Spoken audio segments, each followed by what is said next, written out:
We're very glad to see a lot of you here.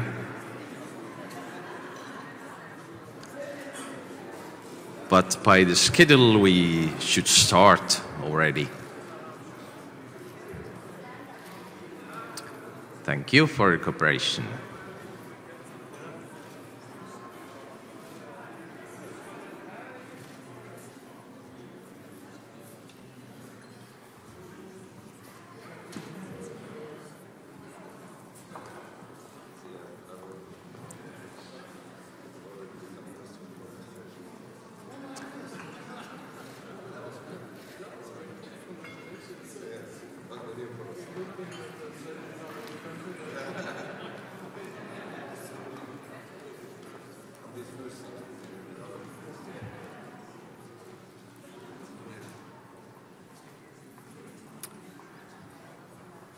Ladies and gentlemen, dear ministers, dear ambassadors, dear honored guests from Norway and from Estonia, welcome to today's event, very important event hopefully for both sides, from Norway, from Estonia, and other countries. Today we already started a third period. Estonian and Norway grants. Its overall objective are to contribute to the reduction of economic and social disparities in the European economic area and to strengthen bilateral relations between the donor states and the beneficiary states. But we started already third period. The first, Estonia has made cooperation since 2004. Today we have a very important event here to sign the Memorandum of Understanding. The third period started already 2014 and lasts till 2021. I'm today's event moderator, Tauri Talerma, and I just tried to keep in schedule all those today's events. We have different parts. Most important part is, of course, official signing. By the ministers and the ambassadors, and we have some sessions here. We will talk about competitive partnership in private sector. We have a discussion panel, inclusive society, and we have innovation in public sector. Also, we have some coffee break, and later, after watching a video of results of previous period, you have also a time for networking and a discussion with a lunch, of course. But let's start today's event with official welcome speeches, and I'm very glad to ask Minister of Health and Labour of Republic of Estonia, Mr. Jevgeni Ossinovski, on stage.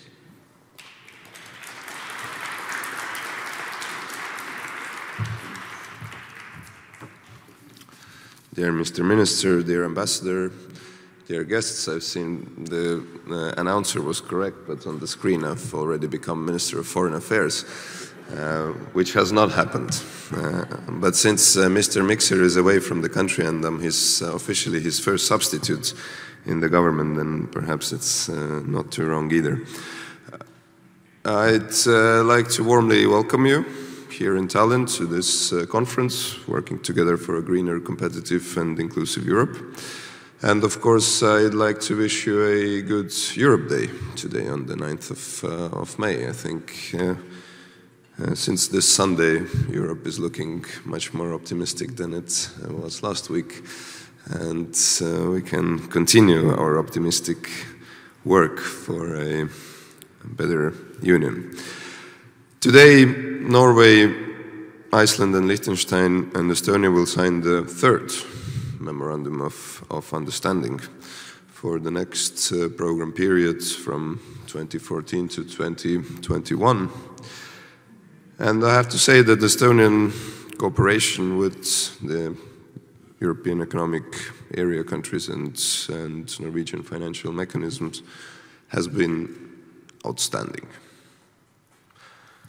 I told that to the Minister Jensen and to the ambassador previously. I think we have really benefited from those programs, both from the first one from 2004 to 2009, and second time from 2009 to 2014.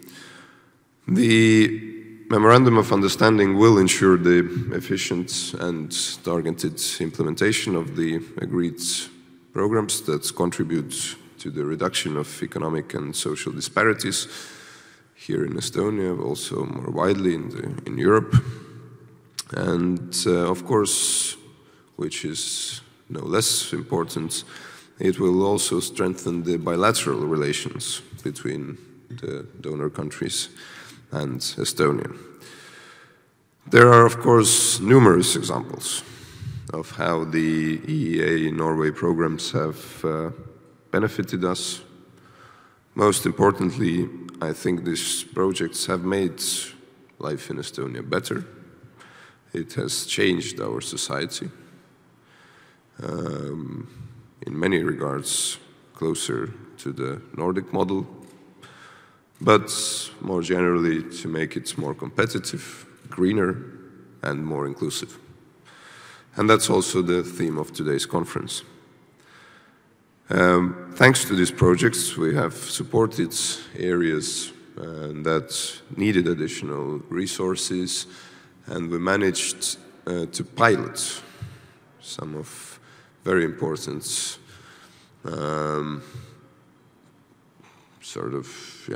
projects, for lack of a better word, that I think otherwise would either take much more time for us to start dealing with them or would not have happened at all. Social Ministry, of course, has been very lucky in this regard. We have had excellent cooperation within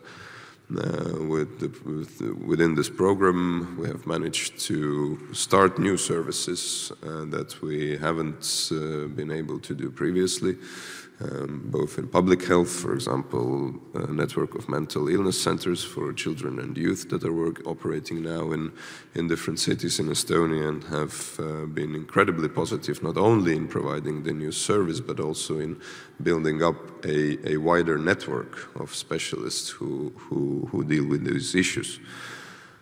And as I said to the minister when we met before, and as I've said it previously, I think apart from very concrete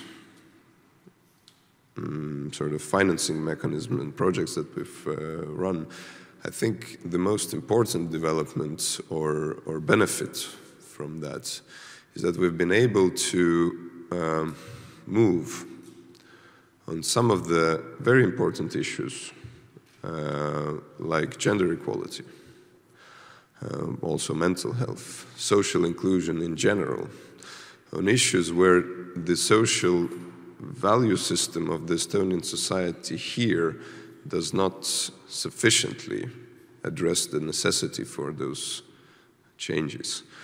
And the fact that with the help of the EEA and Norwegian donors, we've been able to start moving in those directions, start to prioritize some of the issues that are being prioritized in those countries and in many other countries to which we look up to. And we've been able to start our work here on that is, I think, one of the most important results of that. So it's not that we've done things and we've invested money in necessary things, but I think we are changing the society, the way the society perceives some of the very important social issues. For example, just one example here, gender equality. 10 years ago, Estonia was still one of the worst in terms of gender pay gap, as it is now in Europe. But then the general understanding of the importance of this issue, that it's not only about women earning less, but it's also about society in general losing out. Understanding of what are the reasons for gender inequality was almost non-existent, systematically speaking. Today, with this help that we have received, we have managed to work through the statistical tools to understand it better. We have, in different Estonian universities, specialists who have looked into that and have come up with a very concrete understanding of this different aspects of this very complex issue. And as a result of that, and I would say primarily as a result of that, we have been able, and we have seen that now in the past 5 years, the awareness of the issue rising, and finally it is something not to laugh about, but actually a problem to be solved. And it is now slowly breaking out of this sort of little feminist bubble and becoming an actually important topical social issue to be solved collectively, horizontally through different spheres. And for that, of course, we really have to thank you. Without that help, these developments would not have happened, or would have happened a decade or more later. And building upon that, I think we'll be, in the new period, we'll be able to start new things to achieve similar goals, to broaden out in this regard for the same aims. And having the previous experience of the previous two programs behind us, I'm absolutely certain that the new program will be as successful as the previous ones have been. Thank you.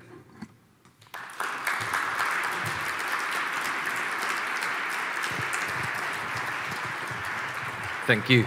Thank you, Minister. And now the welcome speech from Norway's side. Minister of FI and the EU Affairs of Norway, Mr. Frank Bakke-Jensen.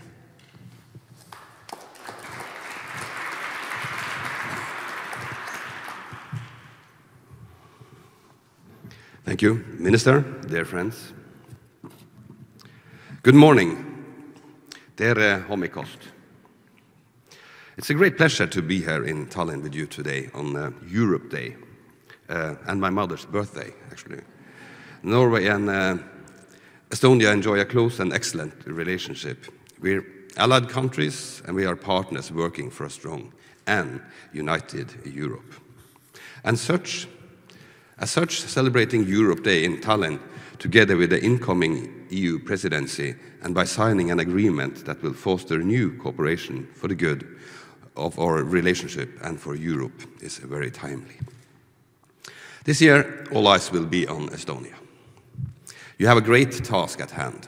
In a few weeks, you take over the EU presidency. And you will do this 6 months ahead of schedule.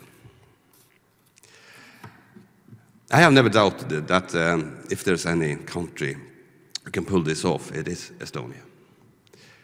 We recognize you as efficient, responsible, and agile. My meetings with Sven Mikser and Matti Maasikas yesterday fully confirmed this. Norway also holds a presidency this year. We are chairing the Nordic cooperation and we're coordinating the Nordic-Baltic cooperation. There is considerable overlap in our presidency priorities and yours. The best example is perhaps our joint focus on digitalizations. 2 weeks ago, I had the pleasure of meeting Urve Palo in Oslo, where she and several other Estonians participated at the Digital North conference, which we hosted as part of our Nordic presidency. Together with her Nordic and Baltic colleagues, Palo signed an ambitious declaration of regional digital cooperation.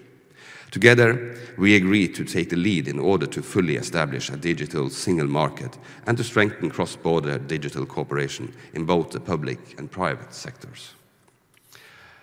This will be good for our citizens, our companies. This will be good for Europe. I also believe that the milestone in regional cooperation that we reached in Oslo can be useful for Estonia when you push the digital agenda forward as presidency of the EU. We are ready to be with you as a partner and as a support as you continue to lead on this field. Dear friends, we are here today both to celebrate the closing of a very successful chapter in our cooperation and to open new chapters. The EEA and Norway grants have two objectives: to reduce economic and social disparities in Europe and to strengthen the bilateral relationships between the donors, Iceland, Liechtenstein and Norway, and the beneficiary countries. The grants contribute to a green, inclusive and competitive Europe. As such, the cooperation with Estonia has been a model partnership. I don't know if you are already tired of hearing that Estonia is best in class when it comes to management of their funds, but it's true. Furthermore, Estonia is also on the forefront in terms of creating excellent partnerships between people, institutions and companies who are involved with the grants. This has fostered real exchanges of experiences between Norway and Estonia, both ways. It has created value for companies who have developed commercially viable products and services. And it has given our relationship further depth because we know and understand each other better. The MOU that we will sign in just a few minutes will give us a framework for cooperation full of exciting opportunities. We have agreed to create a flagship program for business development, innovation and small and medium-sized enterprises. 23 million euro has been allocated to this area. The contents will be developed over the next few months, but it's safe to say that we are establishing a forward-looking tool for creating innovative green solutions that will enable the companies to be technological leaders. We have also agreed to explore the inclusion of cybersecurity here. In my view, this program will be a major component in our digital cooperation. Furthermore, innovation is closely linked to research, which will have a separate program. I'm also pleased to note that we will continue to work together for the benefit of the most vulnerable groups. Under the umbrella program for local development, we will cooperate on children and youth at risk, public health challenges, domestic and gender-based violence, work-life balance and youth participation in the labor market. I believe that this program will play an important role in supporting the Estonian government's efforts and strategies, also when it comes to integration issues. Support for civil society is a very important part of the EEA and Norway grants. This is acknowledged in the MOU, where we have agreed to go beyond the minimum requirement and allocate 4 million euros to the NGO fund. This sends a strong signal about our government's joint views on the importance of NGOs for developing a diverse, inclusive and responsible society. Finally, we are continuing our joint efforts in the climate and environment sector. I believe that this is a great strength of the grants, that they are relevant for the most pressing concerns at all time. Europe is leading the campaign against climate change, and our cooperation can play a part. In short, we have a very exciting times ahead. The program have never been more politically relevant in a bilateral, regional or European context. We have the advantage of starting from a very solid foundation from the previous period. Partners on both sides are ready to go. I thank all of you for making the period 2009 till 2014 such a success. And I wish you all the best for making the new period even better. Thank you for your attention and good luck.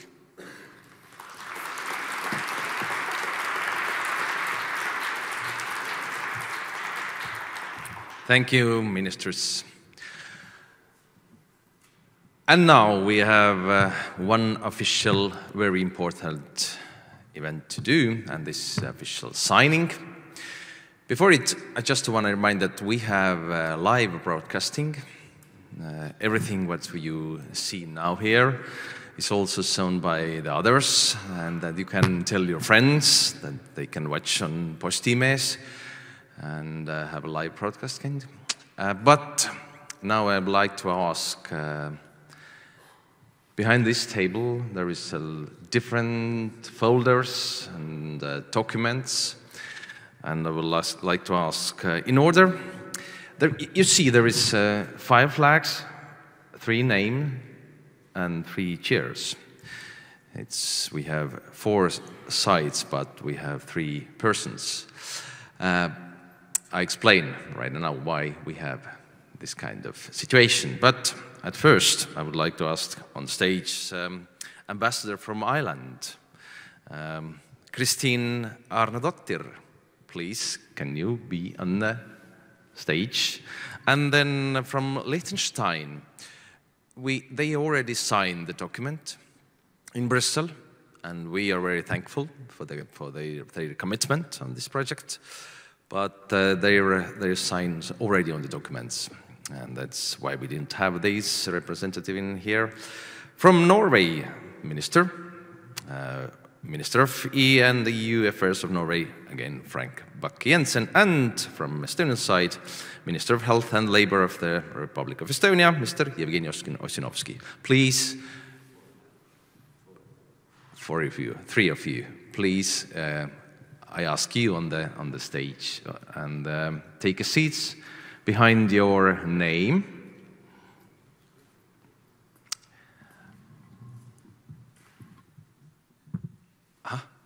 It's okay. Everything okay? Thank you.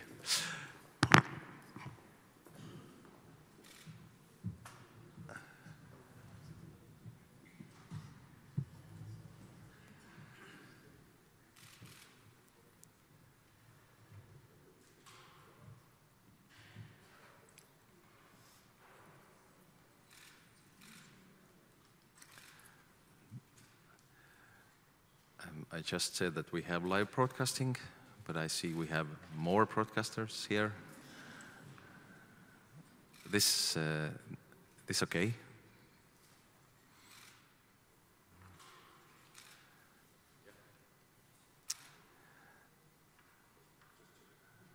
Very important moment to put the right sign in the right place, in the right document.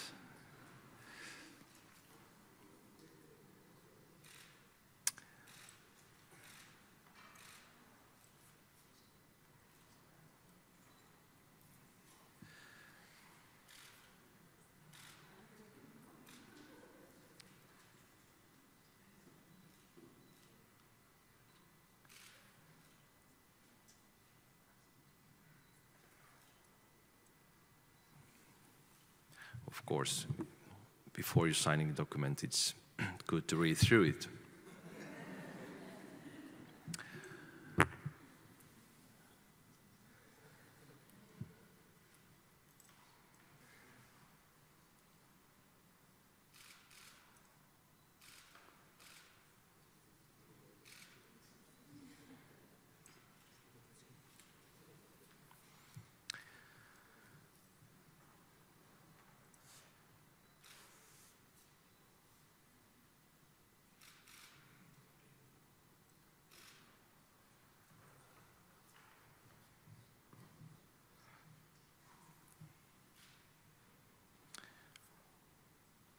From this support from Norway, those areas where those funds and foundations going is business development, innovation, and small and medium enterprises, local development and poverty reduction, and social dialogue, decent work, and what we heard from our Minister of Health and Labour talked about salary gap, which is not too big.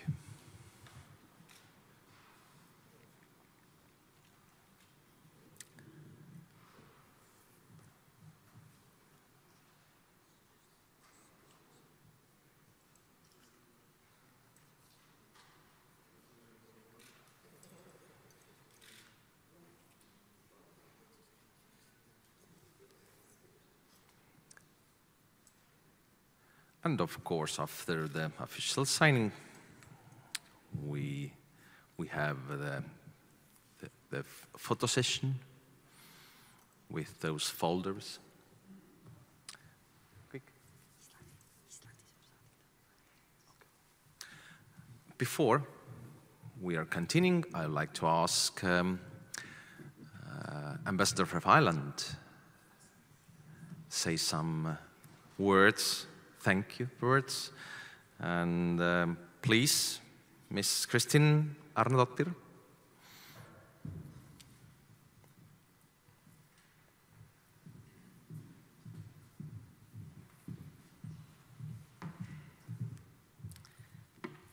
thank you very much.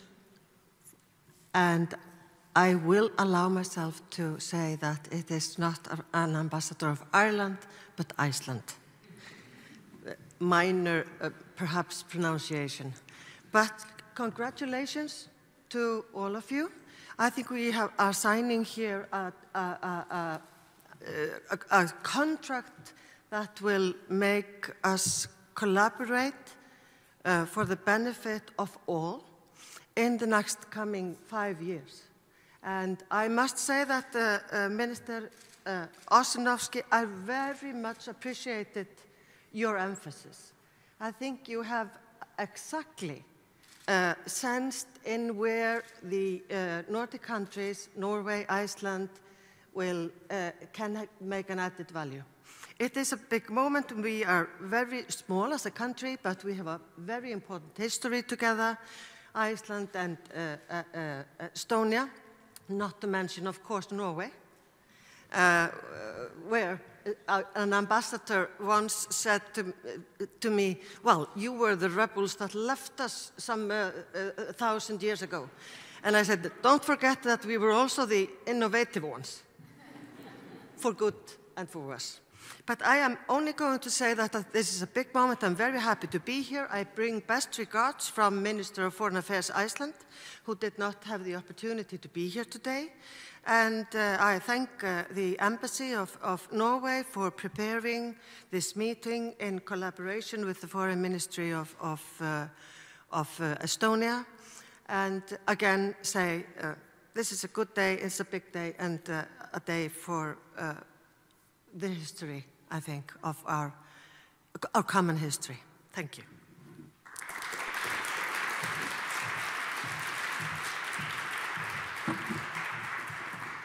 Thank you. My mistake. Thank you, Ambassador for Iceland.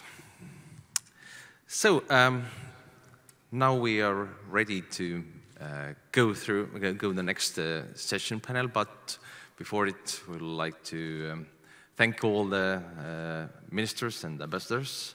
Thank you for this moment, and thank you, and make one whole picture, probably with changing those documents, and thank you.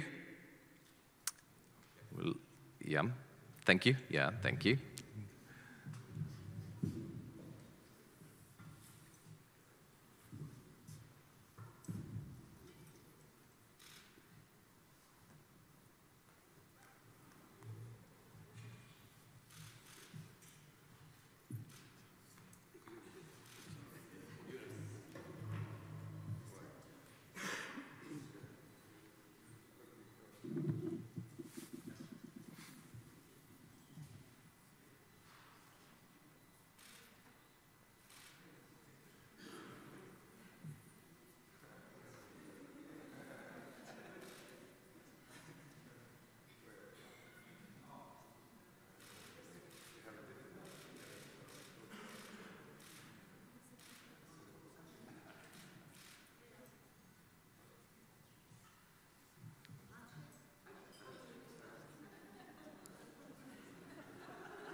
It's always very difficult to... Thank you a lot, ministers and ambassadors. And now we are ready to go on. Ministers are leaving because there are lots of all other responsibilities. But we are continuing with our discussions panels. And the first panel, competitive partnership in private sector. I would like to have here on those soft chairs to take places. Founder and manager of T Solutions, Andres Osula. Yeah, give a big hand. Thank you. Founder and manager of Bright Spark, Kari Maripuu. Thank you. and Director of the Division for Growth Companies and Clusters, Innovation Norway, Mona Skaret.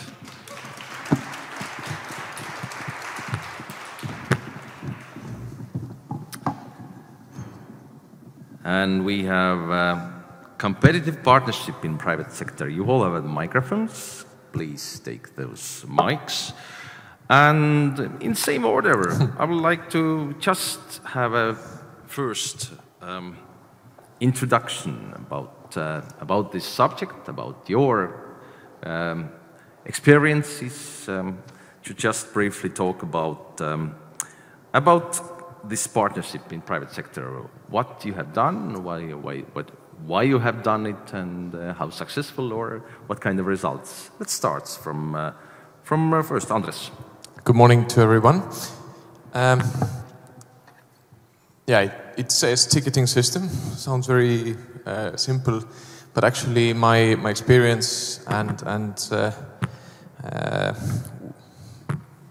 past is actually from public transport sector or mobility sector.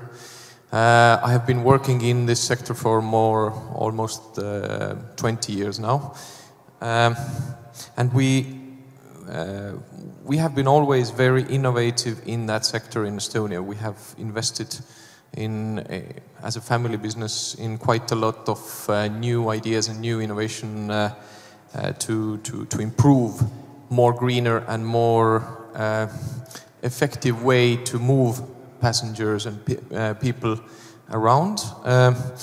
And we started to look more and more into the ICT sector 7 years ago. We saw very clearly that there is a big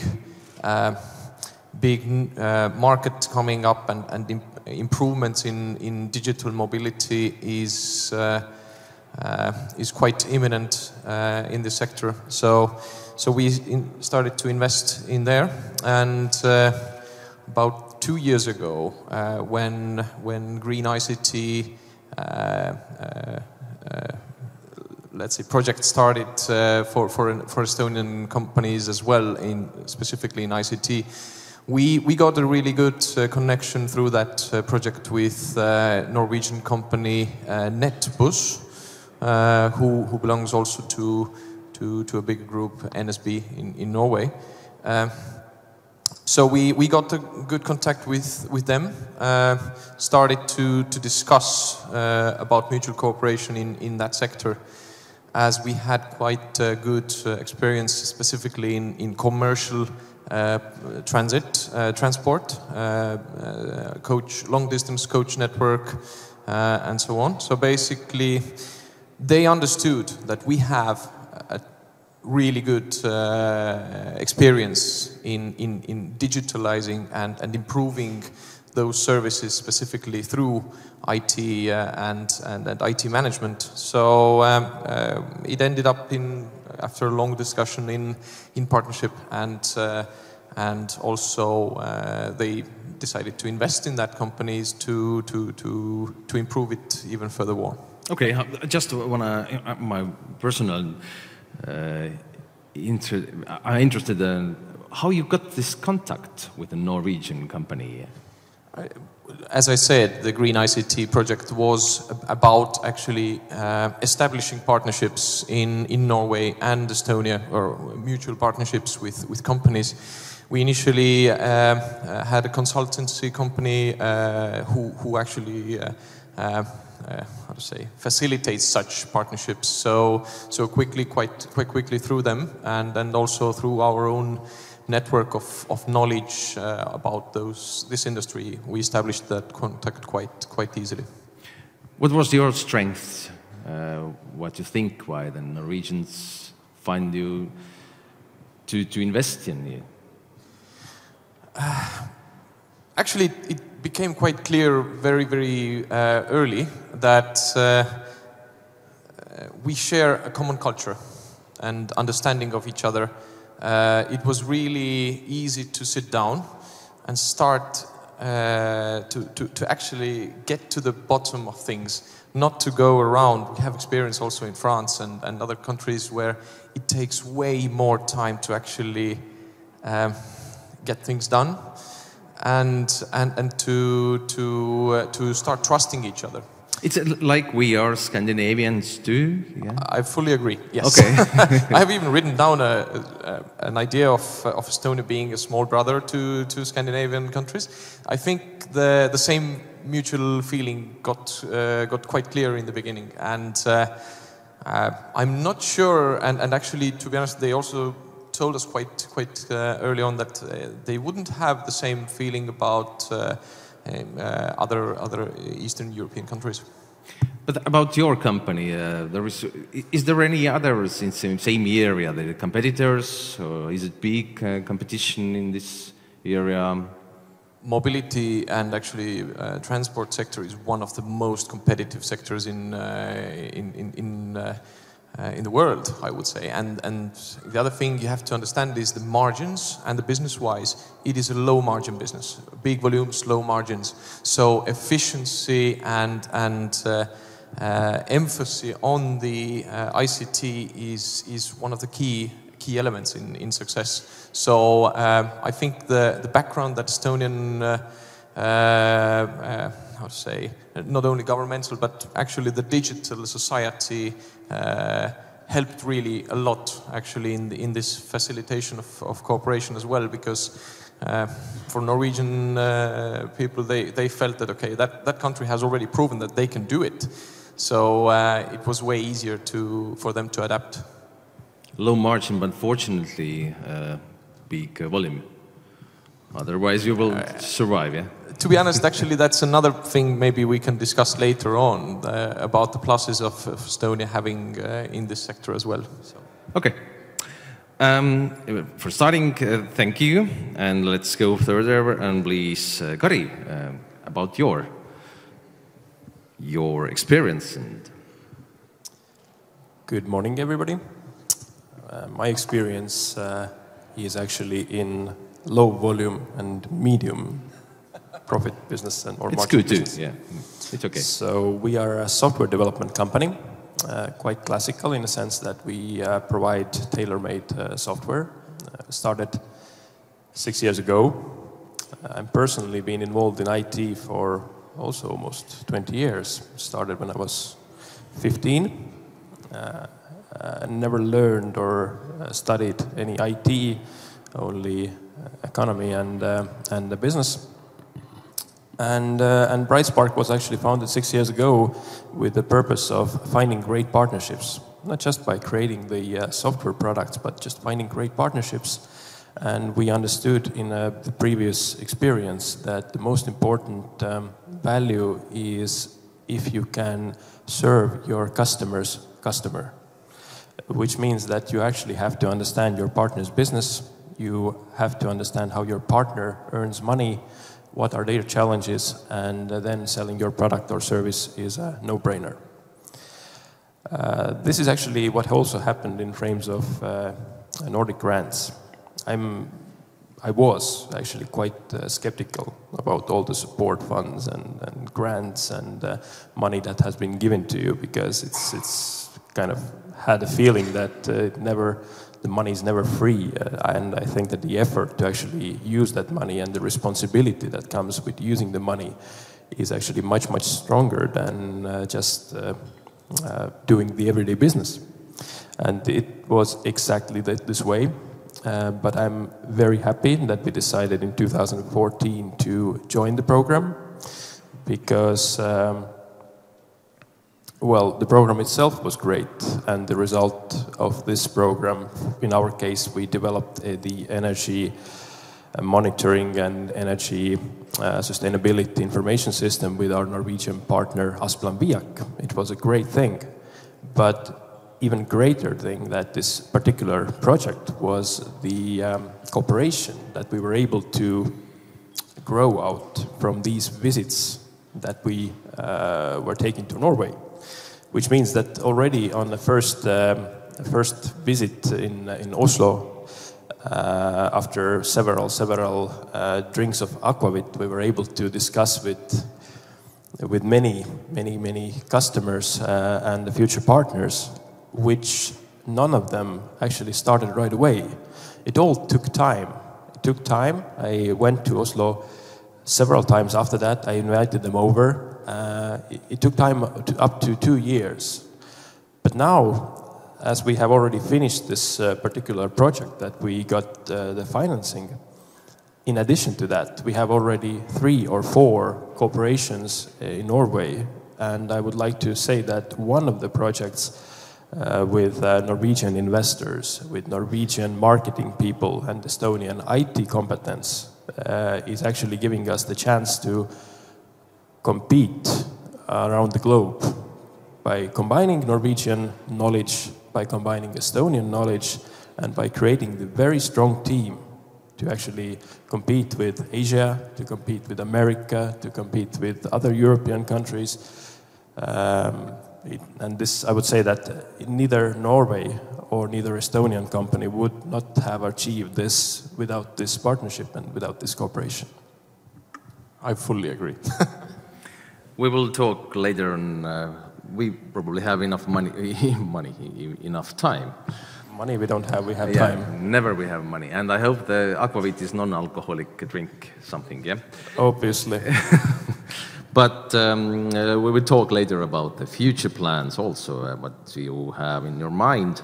But I've seen, Mona, you have made several notes about Kari and Andres' speeches, but your experience from the Norway side about this competitive partnership in private sector, what you have nice to say it, or something to us, to Estonians.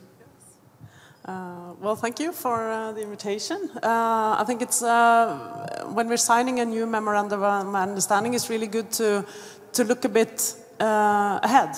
What's in front of us, and I think also that being an innovation agency, we work a lot on the ground, and I think that's the clue to actually succeeding here, to focus on what's going on the ground. And when you do that, I think that we should be honest and think, at least in my opinion, if you're going to get this partnership thing to work, you really need to find something on the other part that you envy or admire, really, so that you know that both sides are able to learn something and achieve more by working together. And I think it's good to focus a bit on that. So I would like to make some notes on that. Because I think when we look at this country, I mean, we have so much in common. We are small economies, we are open economies.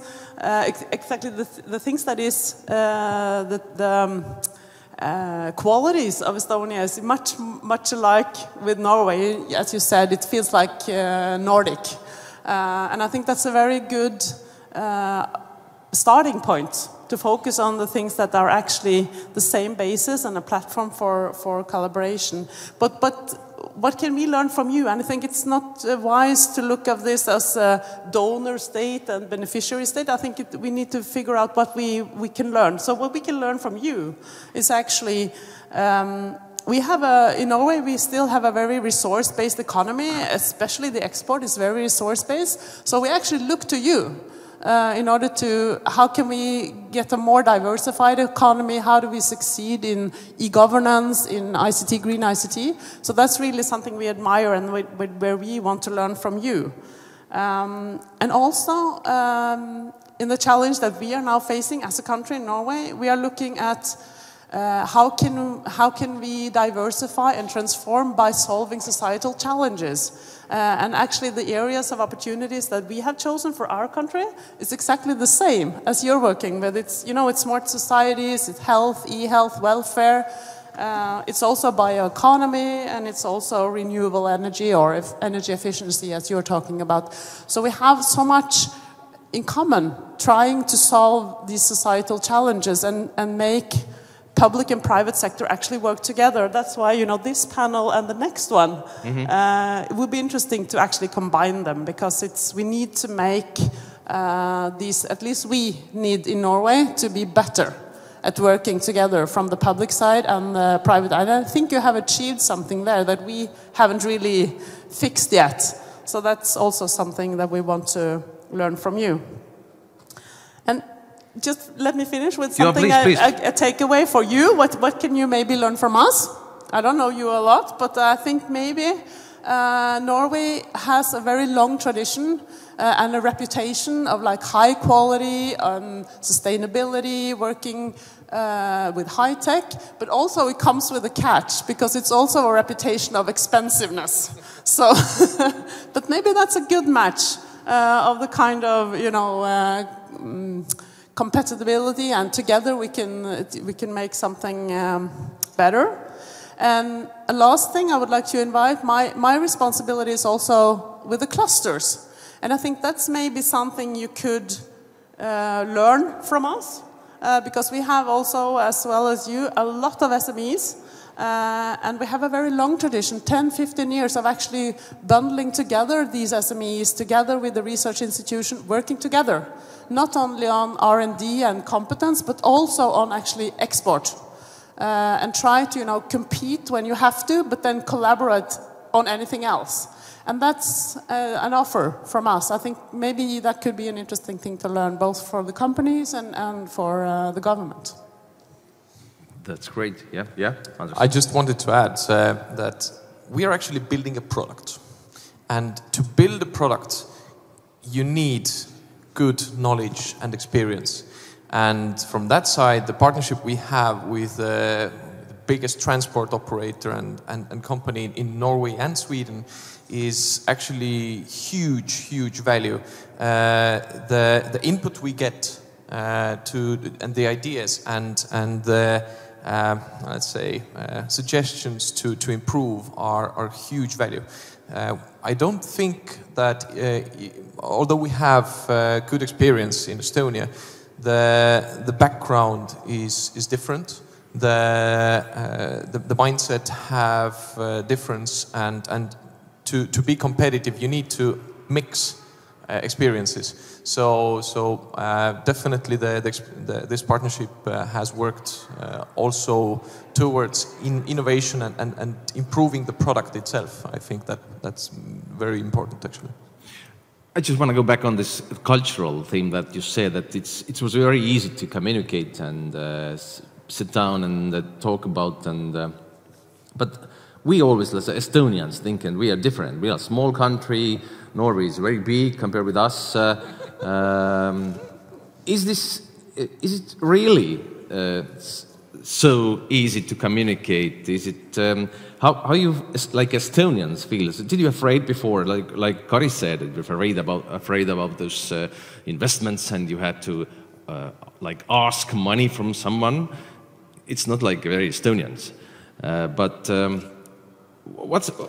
Can you describe what's this Norwegian's culture is? Is it very similar? It's different, really, no? Or is it?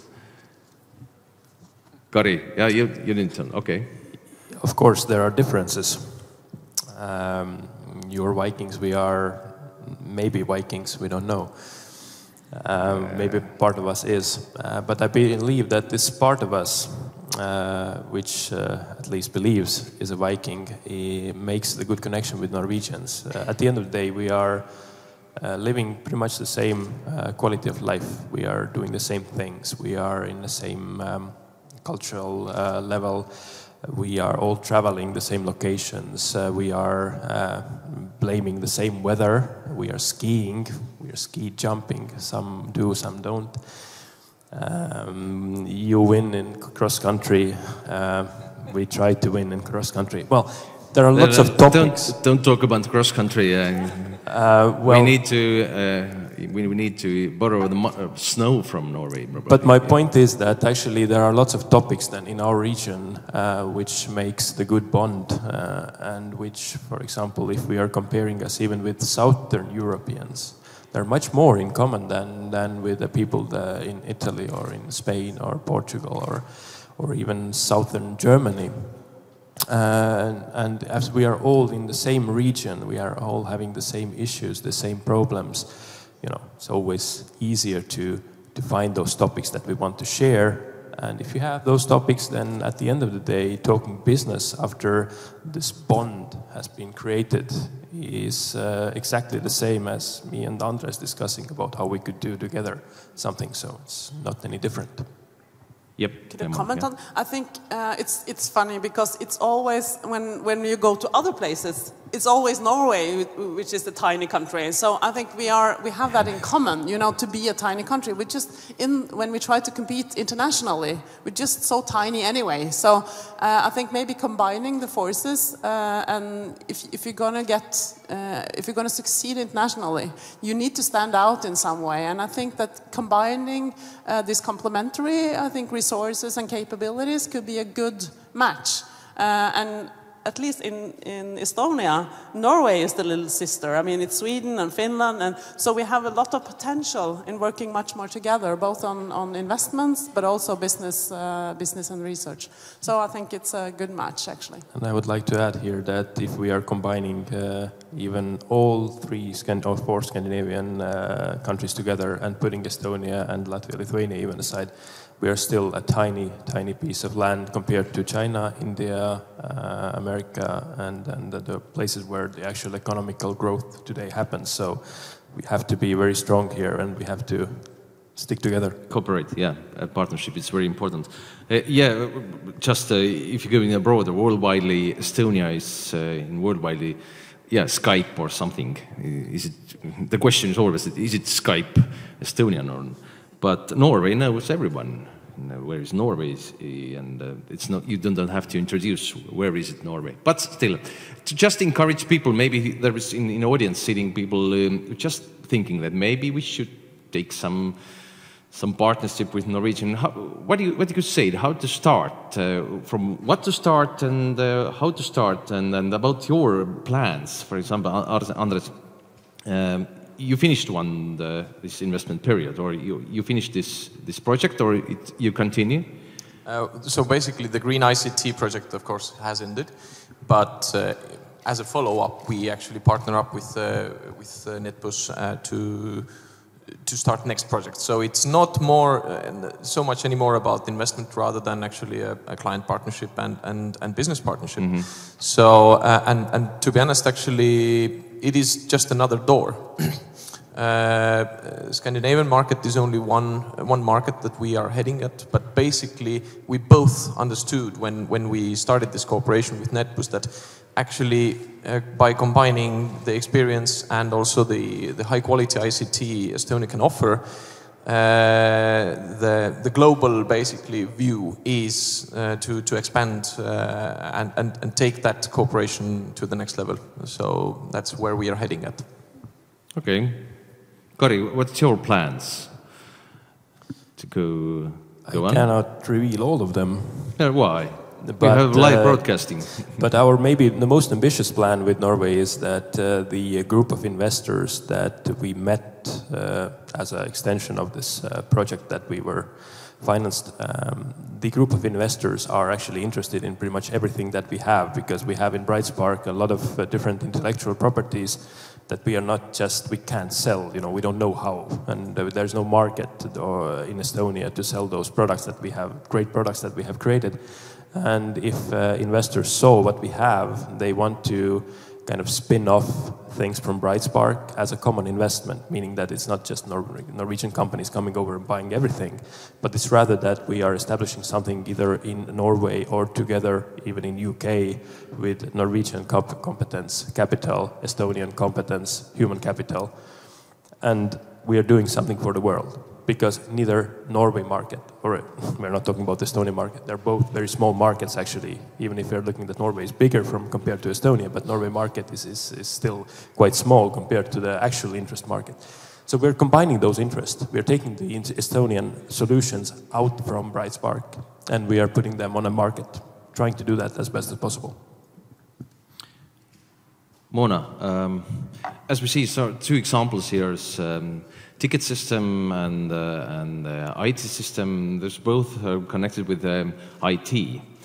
Are you looking from Norway's side more like Estonia, like IT country, those projects to invest, or it's different, or not have a matter where to invest? What's your focus?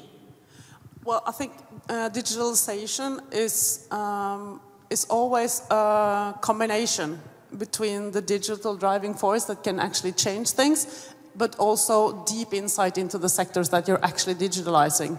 So I think that, at least in Norway, we see that we have to combine the sectorial knowledge, whether it's transport, oil and gas, industry, whatever, and the digitalization, because a lot of these challenger firms that comes from the ICT sector, startups, etc., the industry need them because we need to transform the business models, both due to digitalization, but also to achieve sustainable business models. So they actually need each other. I think we see a lot of startups, and they have extremely high ambitions and good high-tech solutions. Sorry, this is and high-tech solutions. But it's still to understand the customer and understand how you're actually transforming, for instance, industry. And in that combination of knowledge, that lies really the competitive edge. So I think that could be interesting. We need to learn from you on e-governance and how to implement this more in the public sector. Maybe you can learn a bit from us in Industry 4.0 and actually digitalizing the industry. So I think there's so many complementary sides here that we can build on. So that would be my suggestion, to look at what we envy actually and admire on each side, and make that combination would stand out in the world, and not just competing regionally. Yeah. High ambitions. Yeah, I like those words, envy and admire. That's very motivating. Yeah. But we have audience also here. Does anyone have some questions, some ideas, some comments to add or ask or say? We will, otherwise we will ask them just say some final words to just conclude their speeches, because we have another session also, but we have a time at the moment. Any questions from audience? Want to say something? Scandinavian people, of course. Yeah. No envy, no admiring. No, Don't have to be a perfect question.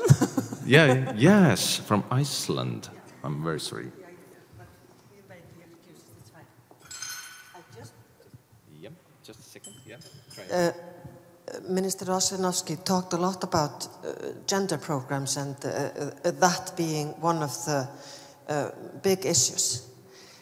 So I wanted just to make a short remark, since you said that Estonia is the little brother of the Nordics. When I met with former President Ilves, he said, well, our aim is to be the 6th boring Nordic. And that was because of the transparency and rules and democracy, I think, being strict. But Tarja Halonen, however, now I'm going to refer to the former president of Finland, she always refers to the 5 Nordics as sisters. And when I asked her why she does it, because she does it consequently always, she said that we should keep in mind that the basic values that we share are soft ones and more feminine than perhaps in different groups of countries. I like just to make this point because I think it's relevant to keep it in mind as a supporting what Osinovsky Thank you. stressed. Thank you. Thank you. Thank you a lot for this comment. Yeah, you can give applause. Yeah, please. You want to do it? Please. Don't be so ashamed. Any other questions, comments? Want to add? Don't raise your hand. Otherwise, I think you want to say something. Okay. Maybe I can add one more. Just to, if we have time, I wanted to bring a really nice example of the cooperation and how we actually find each other. So basically, City of Oslo and the authority Ruter has huge success in mobile ticketing for public transport. It is more than 50% of passengers paying for the rides through mobile phone. So they always want to push new ideas and new innovation to that sector to increase that ridership even more. So they had a conference of how to use hands-free, or let's say, you know, a ticketing system where you don't have to do anything. And they were trialing and testing that idea.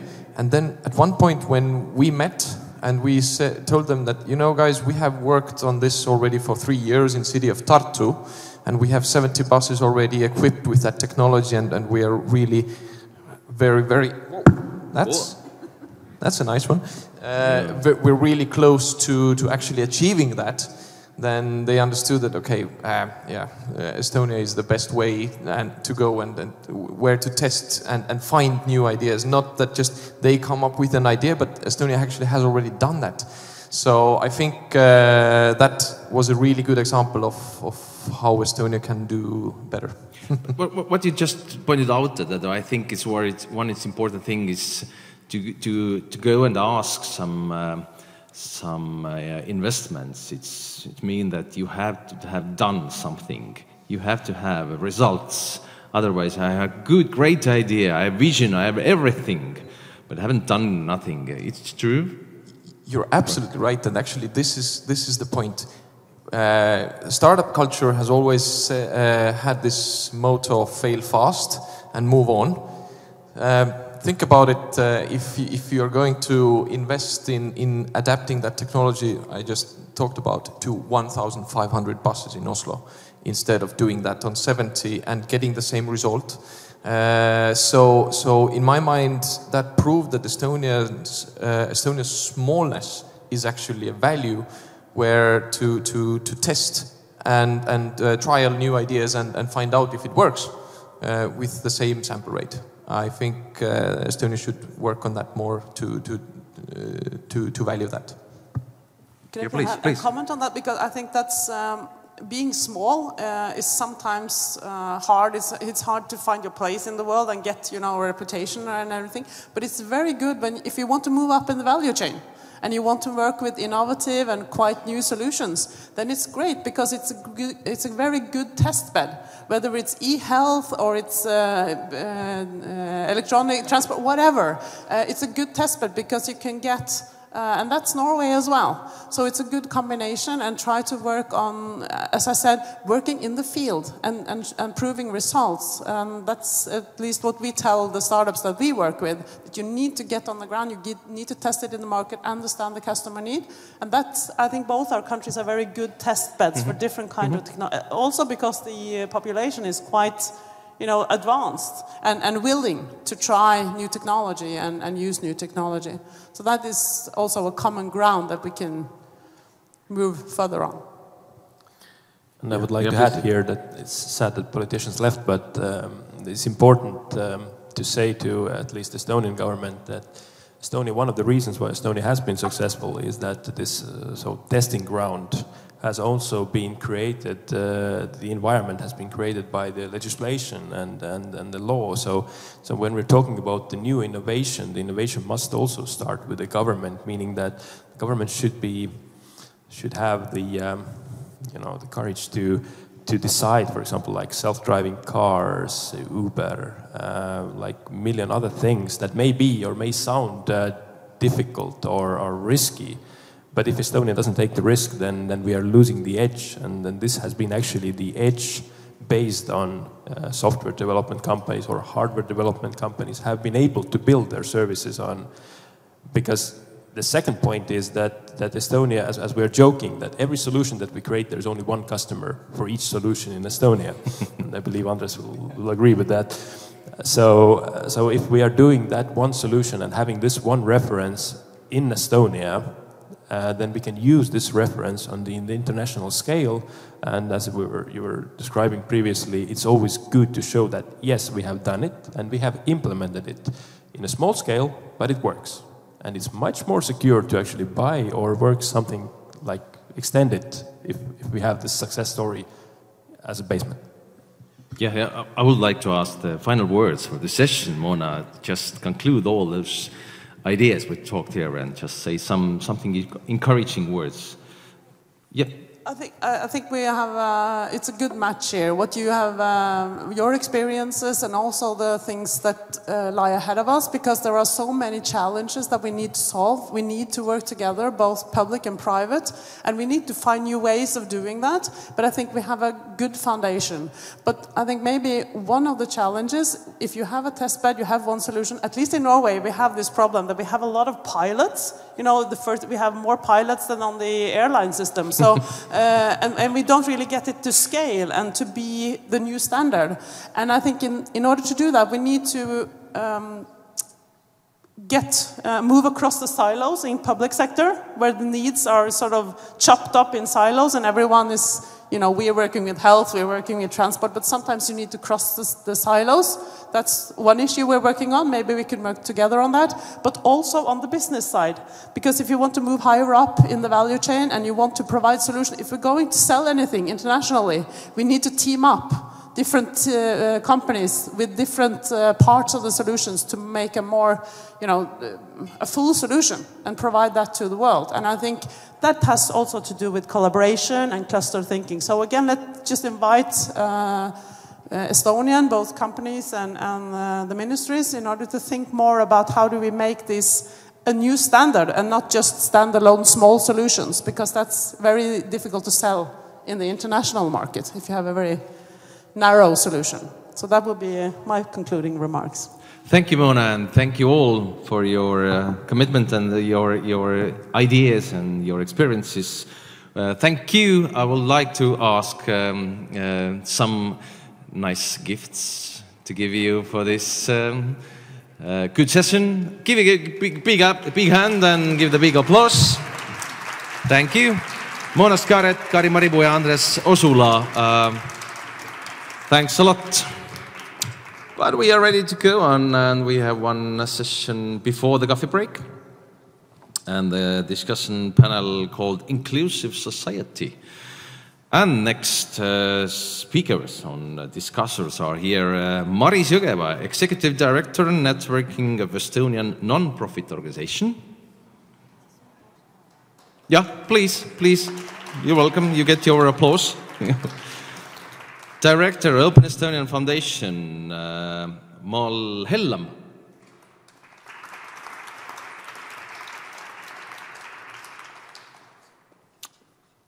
Yeah. Chairman of the Board, People's University, former Secretary General of the Association of NGOs in Norway, Brigitte Brekke.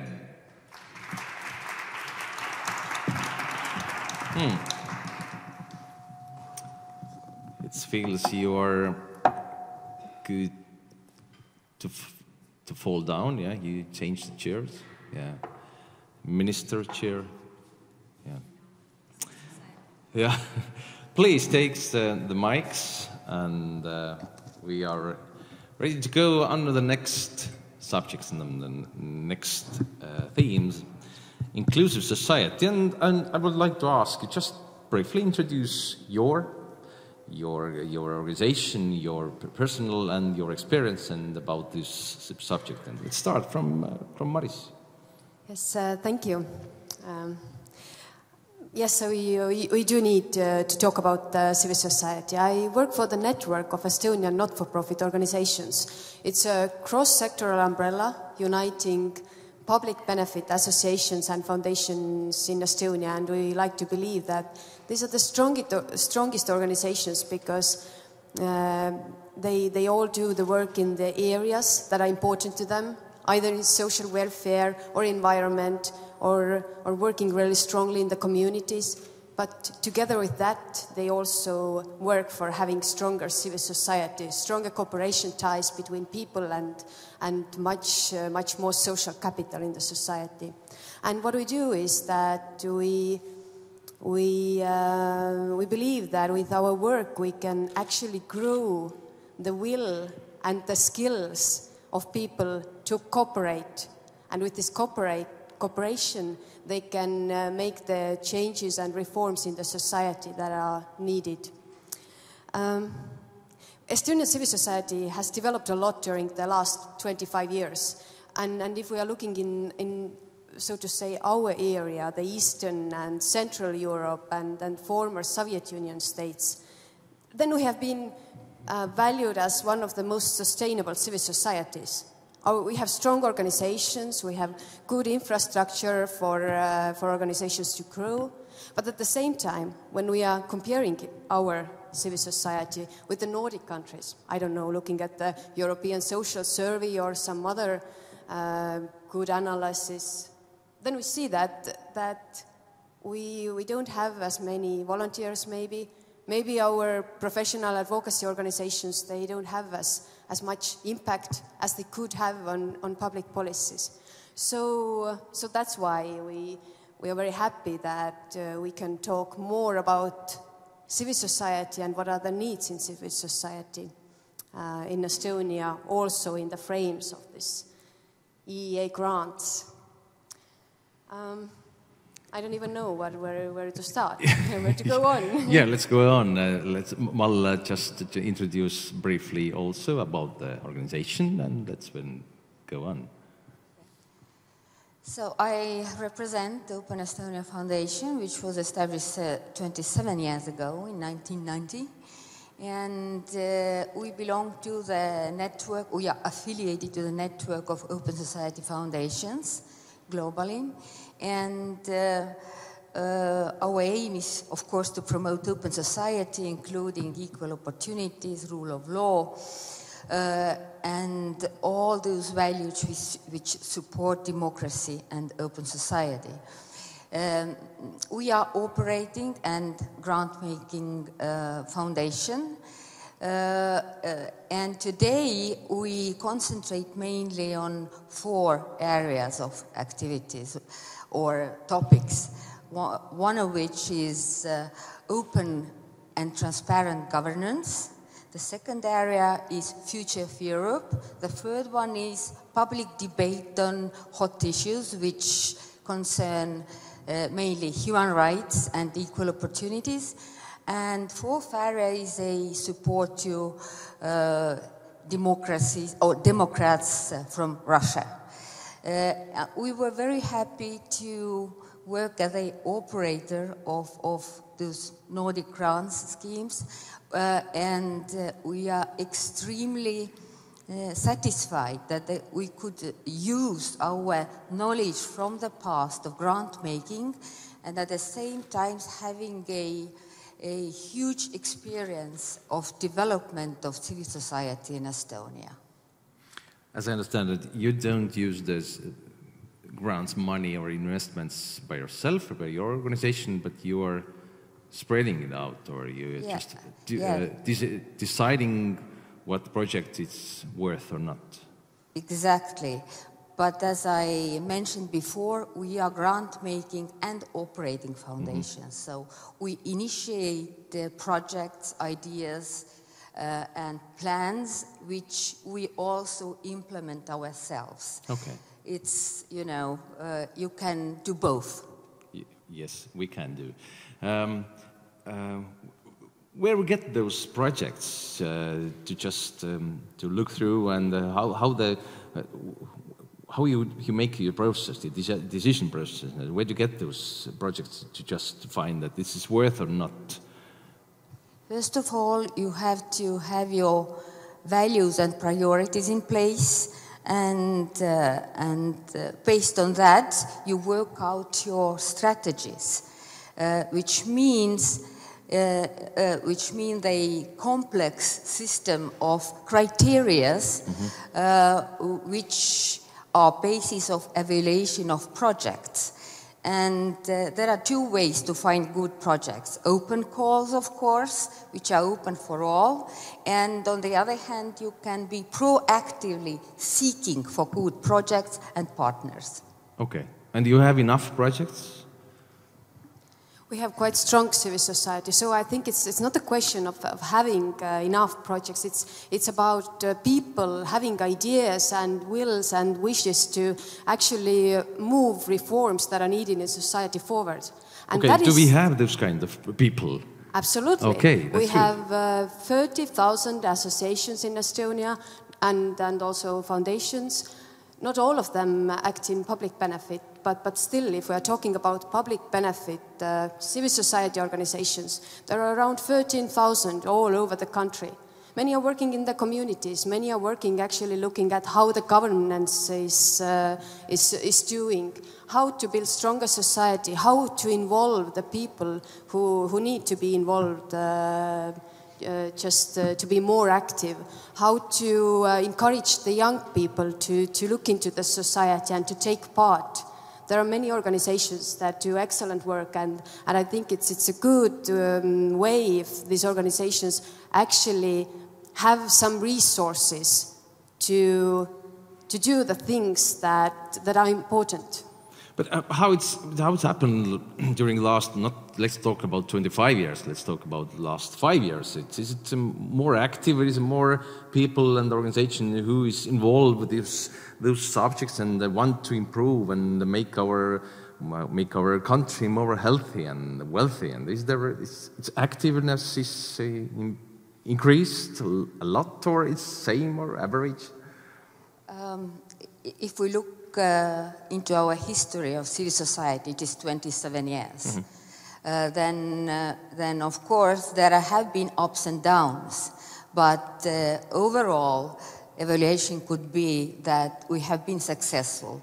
If we compare our state of affairs in, let's say, legislative environment for NGOs, or capacity building, or professionalism, or freedom of association, and compare those indicators in other countries, let's say in Hungary or Poland, then we are really very advanced. But of course, on the other hand, we shouldn't be satisfied at all, because funding is never enough, and funding is decreasing from the governmental side.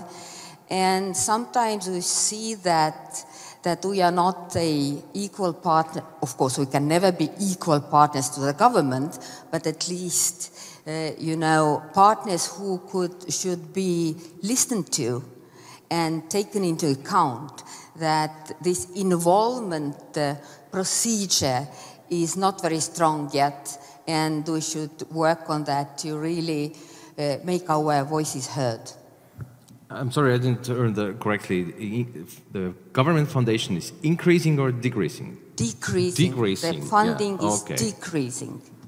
Why? Okay. Well, it's less public funds. It will be. Everybody knows the trends are going this way. It's a good thing is that civil society has grown as much that we can actually involve finances from the communities, and we are hoping that actually many people also from businesses they see what kind of effect and impact can civic action bring, and then maybe then trust more the groups that are actually involving citizens to be more part in the society. But at the same time, these reforms, these changes in the minds of people and building the trust, it also needs some resources. Yeah, we didn't give a chance to Birgitte say that correctly. Birgitte, how do you say it in Norway? Birgitte. No, something else. Just another name, Birgitte. Please, what from your side, from Norwegian side, about this subject? You listened, and Maris and Mal, and what do you think about this from the Norwegian? How it's in Norway society? Do you have same? In the previous session, we heard that we have very similar cultures. It's very easy to communicate and sit down and talk and have a business together. But in society, are they similar? Did we have same problems? No? Yeah, I think that there are a lot of similarities between Estonian and Norwegian civil society. Let me just say that I was here in 2007 when the first NGO fund was launched. So I have been following the development in the Estonian civil society since then, and had the very, very fortunate opportunity to work with Neno and Maris and her predecessors Urmo. and I've seen, you know, a wonderful development in the work of Nano, the work of civil society in Estonia, and it's inspired us in Norway. You know, I told Maris yesterday that after I learned to know Nano and I learned about the ECAC system, I'm sure that a lot of you people here know about the agreement. Yes, it's the Eesti kodanikuühiskonna arengukontseptsioon. Oh, yes. Which was the agreement that was made between Nano and the Estonian government.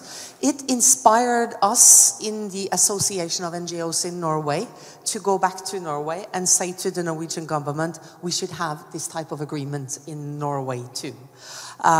We have been working also with Nano to create a European platform for cross-sectoral organizations working to enhance the space for civil society in Europe. So we started together with also some other countries, a platform called ENA.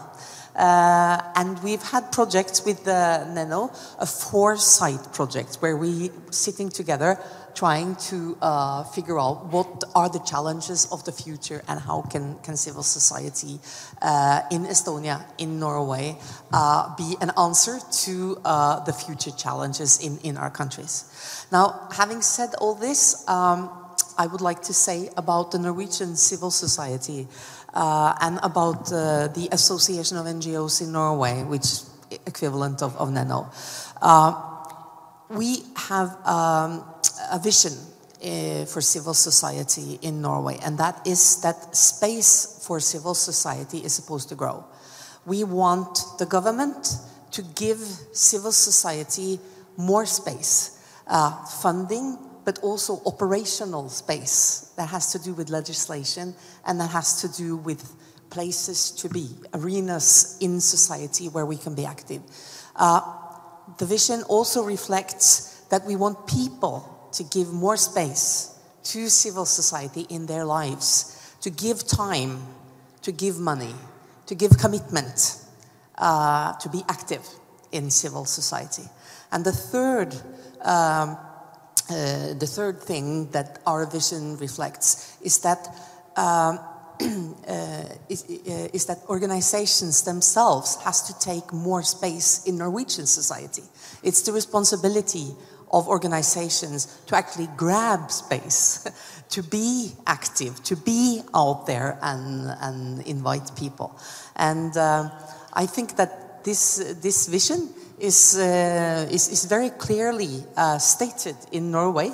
But when I speak with Estonian civil society, I see that this vision is also present here in Estonia. Yeah. Yeah, is it true, Maris? Yeah. Yes, I think it's true. It's just Birgitte put it so nicely.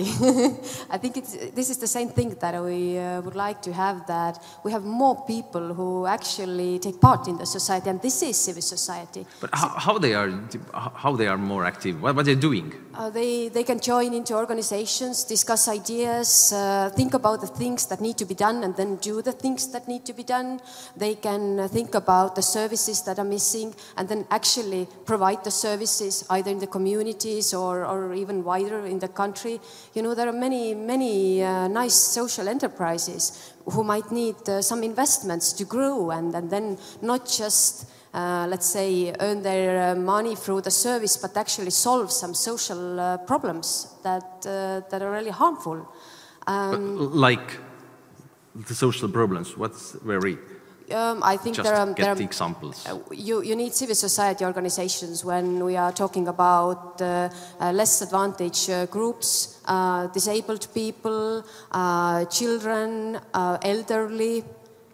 There are many, okay. but civil society, of course, you need also people. Mental stress in the labor market. Yeah. Yes. Yeah. Diversity. Young people is not very active, doing sports and so on, and yeah, okay, that's good. That's understandable. Yeah. What benefit do you get from this cooperation or partnership with the Norwegian or this grants, and how you to just get some results, or what's happening during the past, and what plans you have in ahead, what we can do more. I understood from Birgit that that's not just one side benefit. You're getting a lot of ideas from Estonia even.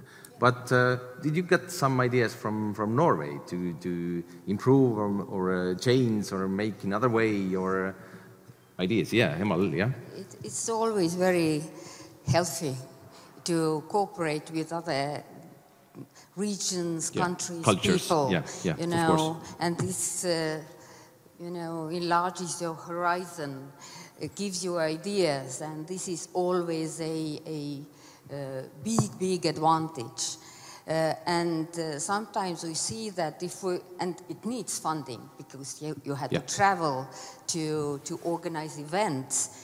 And if we look again on our funding schemes here, mainly state funding, because the philanthropy is not so strong here, then this really covers sometimes the very minimum of your costs. And we are lacking the resources to start new ones, exactly, innovative projects, and really run the international cooperation.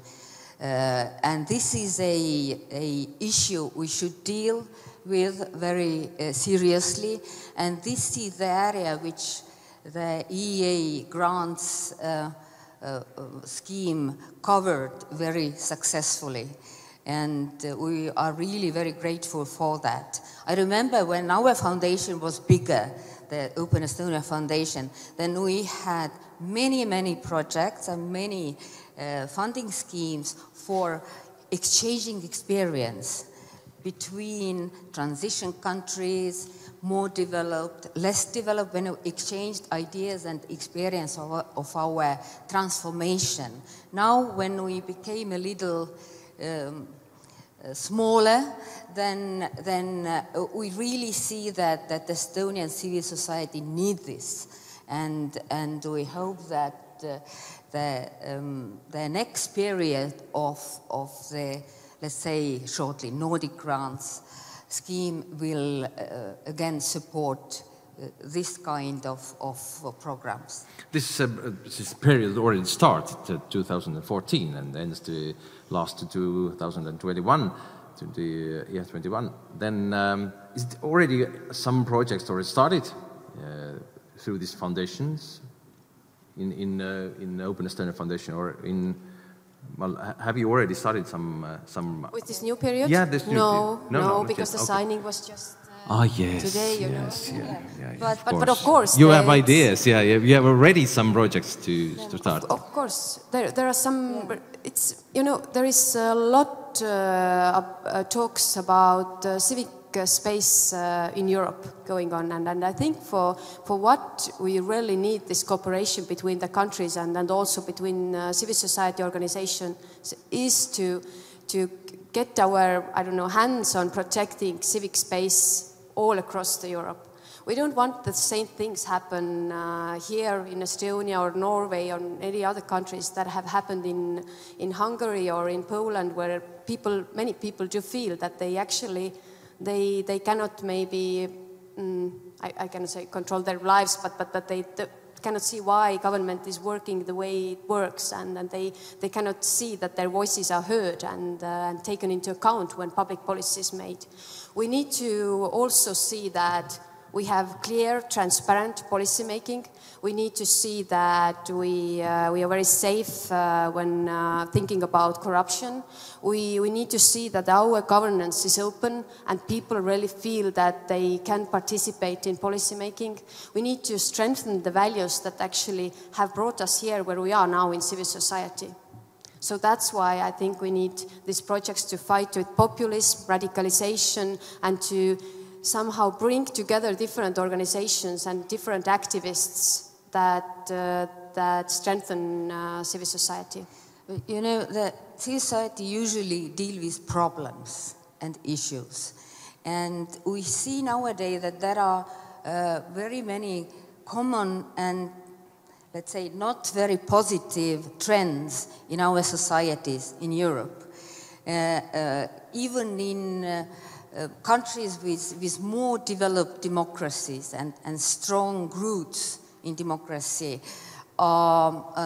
tending to love extremist movements. And usually NGOs are also very often tackled and attacked. We see that governments try to restrict the legislation, to lessen the freedoms and independence of NGOs. And not just in Russia, but in some member states in Europe, of European Union. So here we really need the contacts, networks, and cooperation between different parts of organizations in different parts of Europe. And this is just, gives us more power and helps us defend our rights and freedoms. Okay.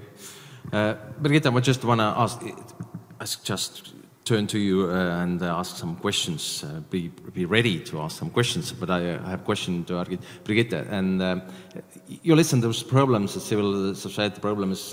Are the Norway a bit ahead with these problems and Estonian following, or is it in the same times happening, same problems worldwide or Scandinavia in two countries? Civil society in Norway is not experiencing shrinking funding like you were explaining from Estonian government. We are not experiencing shrinking space. But we are experiencing in Norway that it is necessary to have a debate about what functions civil society is supposed to fulfill in Norwegian society, and the need for people to really think about what space civil society need with legislation, with funding, with time.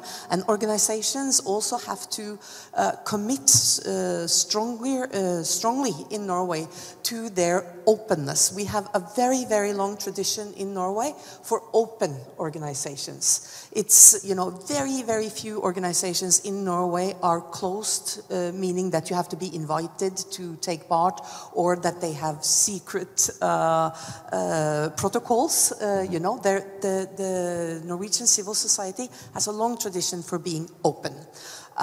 This openness ideal of being open, this ideal we have to keep very, very high in these times, because we see also in Norway that there are extremists starting to move, as a result of the whole situation in Europe with increased inequalities, with immigration, with hostility and polarization, and so civil society in Norway is itself holding the ideal of openness very, very high. Okay. And civil society organizations in Norway discuss good governance, and they discuss this openly in order to make it as difficult as possible for new organizations to form and to be closed and to be dangerous. Because I think the worst thing that can happen right now in Europe is that governments start to restrict space for civil society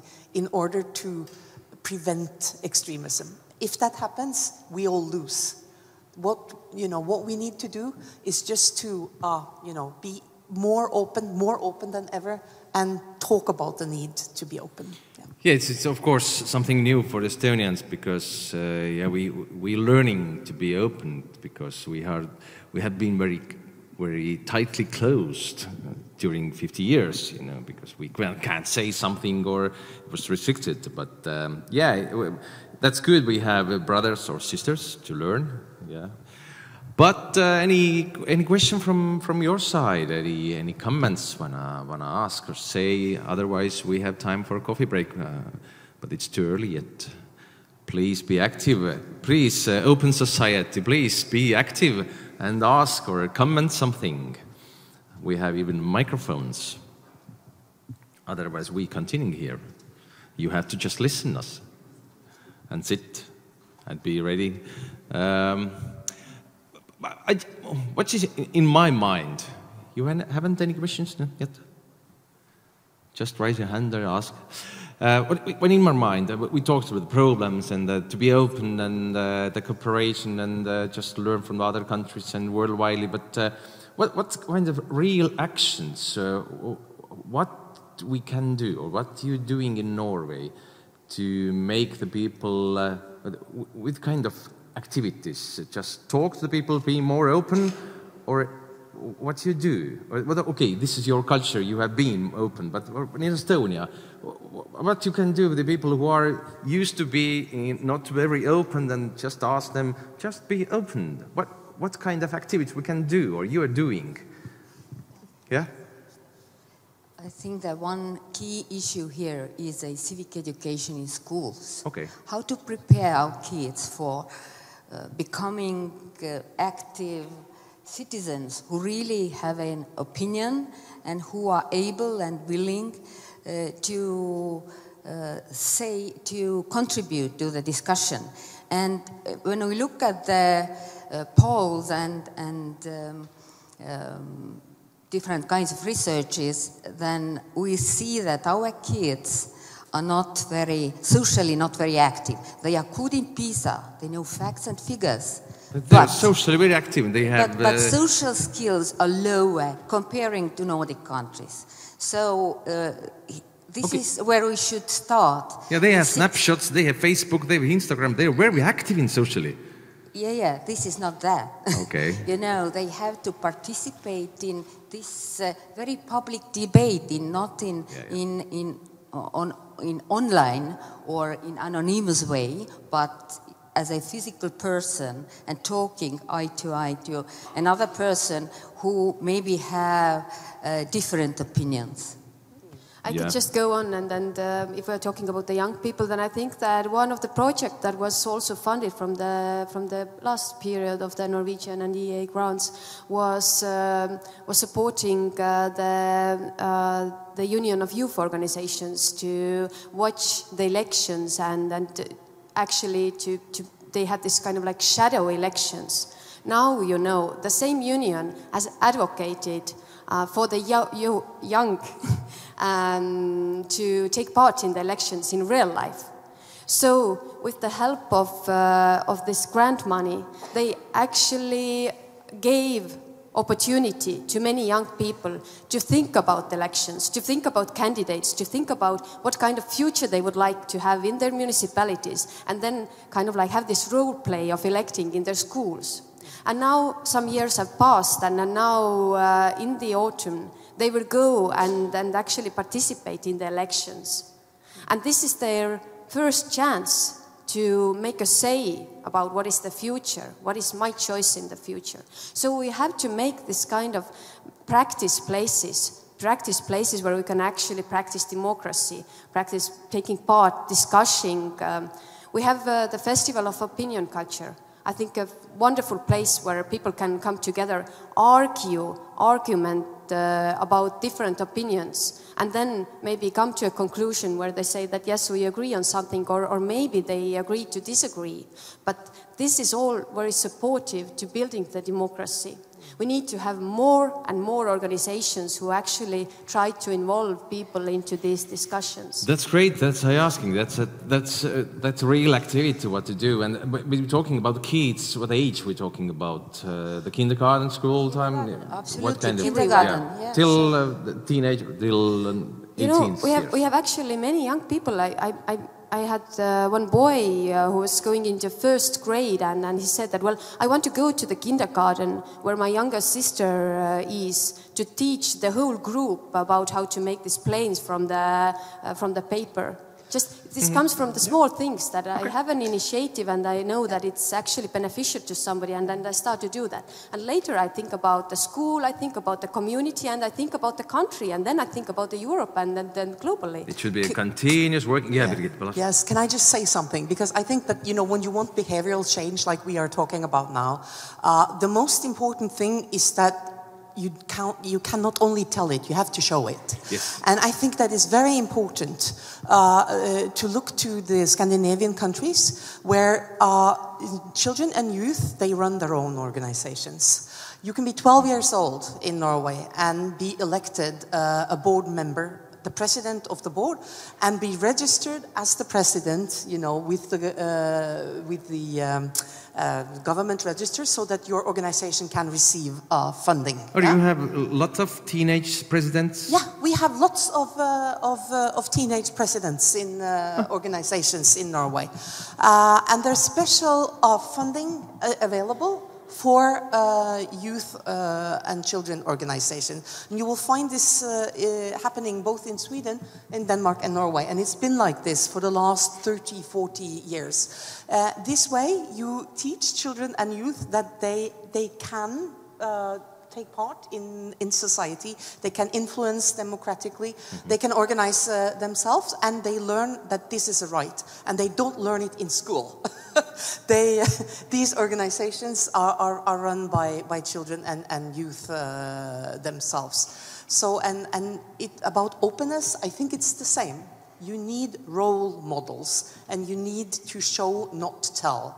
You know, in Norway, I've been doing a lot of lobbying at the government and the parliament to make them give more grants, etc. And the government, they say, oh, but we want even more volunteers. If you can show us more volunteers, then we will give you more grants. And I've been saying to the parliamentarians and the government officials that, you know, you can't keep talking about that you need all those volunteers. It's the volunteers, you and I. We are the volunteers. We are the inhabitants of Norway. So you have to say, if you want to give the grant, we need to volunteer more. Don't talk about the volunteers as them. It's us, you know? Yes, and I also want to say that we shouldn't underestimate the role of professional, highly professional civil society organizations which advocate for the rights and interests of different groups in the society.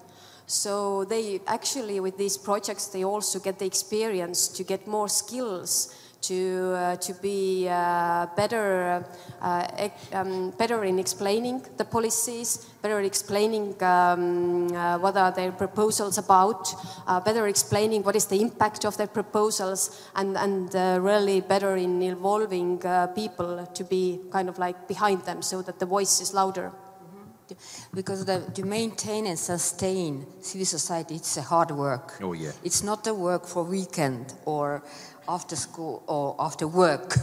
It is a work there should be a leadership who really gives a good example and is able to prepare the next generation by acting, by talking, by working very professionally. And this is all about, you know, supporting this activity.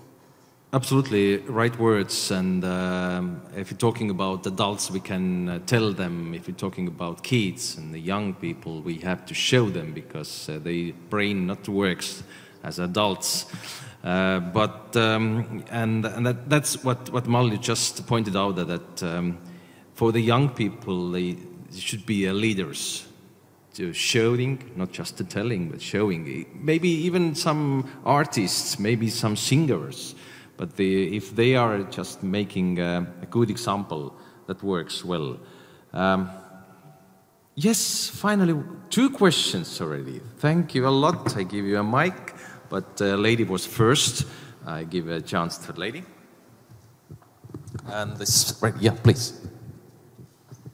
Thank you. I'm Chilla Timbamusson from the Norwegian Helsinki Committee. I was just wondering if we take a broader look at the civil society sector, both in Estonia and in Norway. What would you say were the biggest strengths, but also the weaknesses in both sectors, and where could we find synergies for mutual learning? Thank you, please. Yeah, it's a big question. Yeah, big, short answer. Yes, I would say that the greatest strength that I see with Estonian civil society is the energy of the Estonian civil society. You meet an energy in Estonian civil society that I wish we had in Norwegian civil society. You know, they believe everything is possible. We still believing, yeah?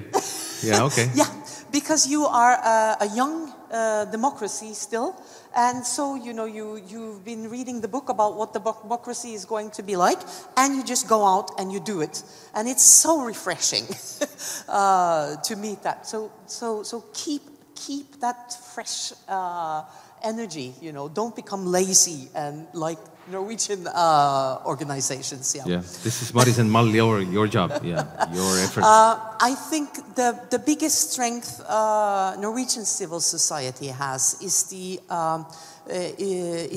involvement. Norwegian civil society is heavily relying on voluntarism. Two-thirds of the resources, financial resources and other resources that civil society organizations in Norway has is money they get themselves and volunteer hands and heads. Only 1/3 of resources in Norwegian NGOs are governmental funding. That allows Norwegian NGOs to be very independent. And it also creates this transparency and openness because, you know, there's so many people involved. And it also has inclusiveness as a result. So I think, you know, the biggest strength we have in Norway is the voluntarism, the involvement. 2 out of 3 Norwegians are volunteering every year. And 1 out of 5 Norwegians are volunteering more than 5 hours a month. So we are very, very active, and people in Norway, they do, you know, there's something called the volunteer barometer, which I've been, I started making it with the Gallup Institute 5 years ago, and it comes every year in January, and it shows every year. This barometer shows that, you know, people are taking part as volunteers in Norway because they want to make better local communities. But where to start? Okay, we are learning, we are getting better, and we are more open and more active. But just give us any advice. You have been 50, maybe 100 years more open than we. But where is it good to start to just make it for us as you have? I think the best way to start is for on a local level, the local government should look for the activities that people are already running themselves. Because normally in a local community, there will be people running activities. And that's the muscle of civil society, and that's the muscle of voluntarism. So the local government should be curious and go out and look for those muscles because they are there, and then they should nurture those muscles to start growing. And find the leaders from there, find the leaders from the very ground level, and they start to just build up the next level and next level. Yes, okay. and just allow this to take time. You know, sometimes people tell me that because there are so many sports clubs in Norway, and they're run as civil society organizations. You know, sometimes politicians say to me that civil society in Norway is just sports clubs. Now, if you go and look at a sports club in a local community in Norway, that local sports club has very strong opinions on how the local council is going to use ground. You know, if the forest is is being cut down, the local sports club will be an environmental organization almost. Yeah, and they would say, don't cut it down, you know, because we do our exercises there. If the government decides to put a shelter for refugees in the local area, The sports club is very vital, because if the sports club says, no, we don't want the refugees to play soccer on our football field, you have a problem. If the sports club says, yes, you know, they're invited, the refugees are invited to come and play football on our soccer field, and we will help organize trainings, etc., then you have a very positive muscle. So you see, even though it's a sports club, it's a muscle. Yeah, it's a sports civil club is society muscle. Yeah. That's true. And that's how the local council should treat, you know, these local initiatives. Talk to them, listen to them, nurture them, and make them feel important, because they are the ones that create the local community. The government, unfortunately, does not create the local community. The people do. Thank you, Birgit. I hope our ministers and governments and parliaments sitting behind the computers and looking at the broadcast and listening to you and keeping in mind. Thank you. But would I have a question? You still have the question, because we not anymore. We have, some minutes left, but you forget your question. Yeah, okay, no problem. Some final words. We are concluding and we are finishing, because we have just filled the gap very easily. We are almost on the schedule, and we have coffee break, and after break one session more, and video, just overview of the last project session with this period. But final, Maris, what do you just encourage and said finally about this subject and about this session? From your side. Yes, I can actually continue with answering the question. We heard what are the challenges in Norway, and I can just maybe reflect what are the challenges in Estonia. I totally support what Birgitta said. I envy Norwegian civil society for the trust that is there for the civil society, as well as I think that the main challenge for Estonian civil society is that we need more people, we need more local governments, also the state ministries, to understand the potential that is there in the cooperation of people. So I think that when there is more belief in this cooperation and people's actions and organizations that are getting more and more professional in what they are doing, then actually there will be more resources for the civil society organizations so that they can have impact. And with this having impact, they will at the same time grow the trust for civil society and for civic actions in the society.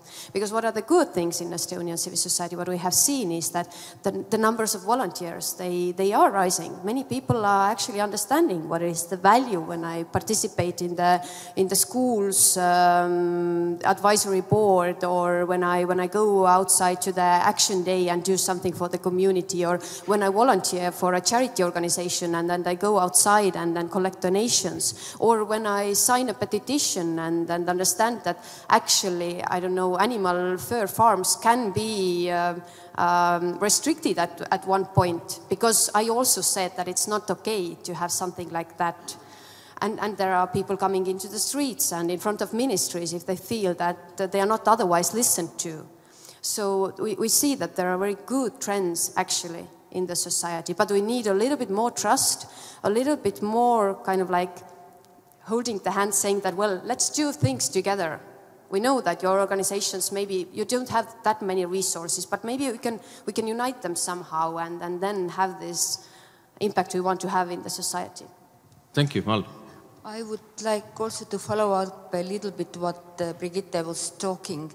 And my experience is that really democracy is very strongly rooted in Norway, in not just on paper, but in reality. And what we have here is this famous EKAK, which is a strategy of development of civil society in Estonia, which was the paper which was approved in 2002 in our parliament. We have a code of conduct of involvement of civil societies, civil society organizations in policy-making process, code of ethics, very many good papers. But we see that our elites, political elites, haven't,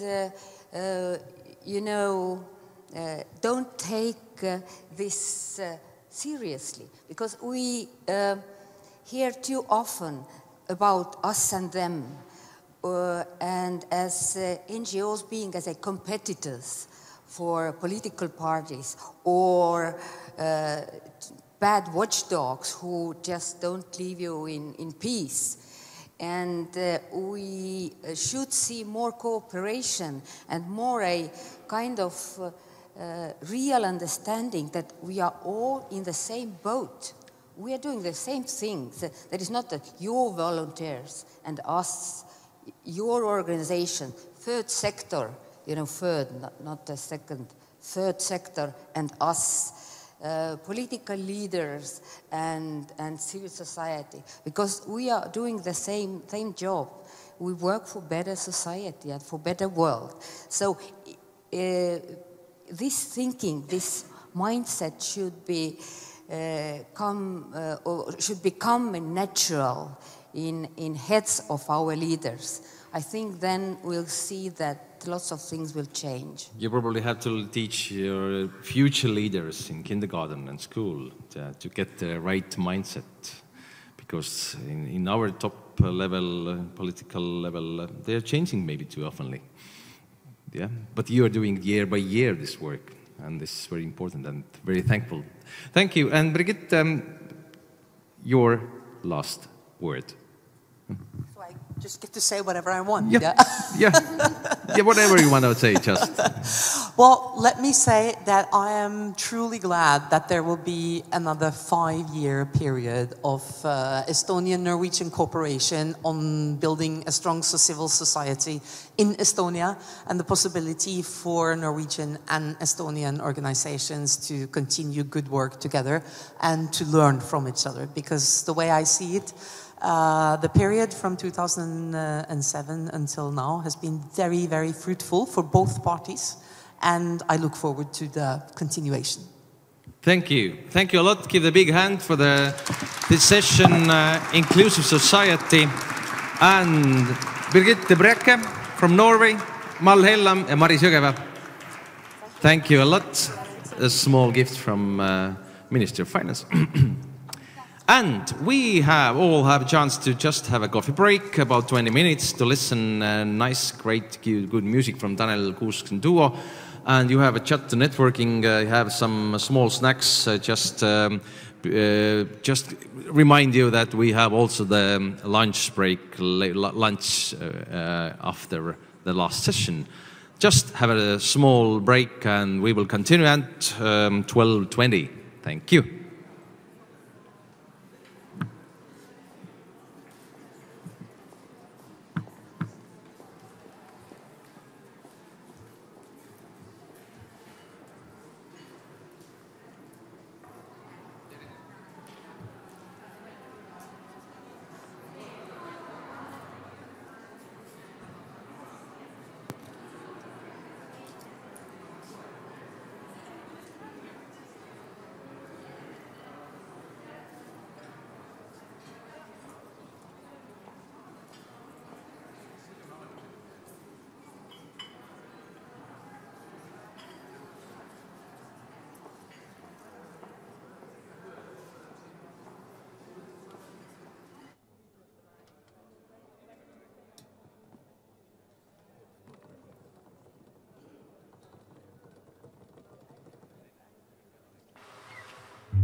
Ladies and gentlemen, we'll kindly ask you to gather together. We are one session to left and then overview. Ladies and gentlemen, dear guests, dear hosts, very glad to see you again in the hall, in the conference room.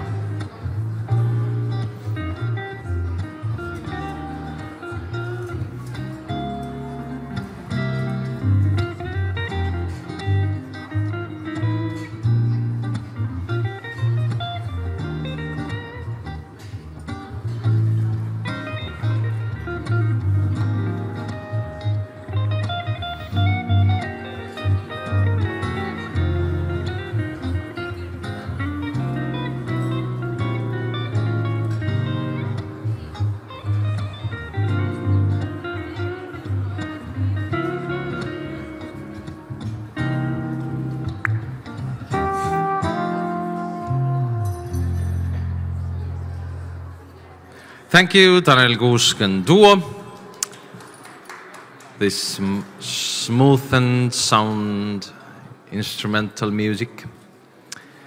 But we are here ready for the final session, or the second session, and we are ready to continue. We have discussion panel innovation in public sector. That was talked about earlier on, about private sector cooperating with public.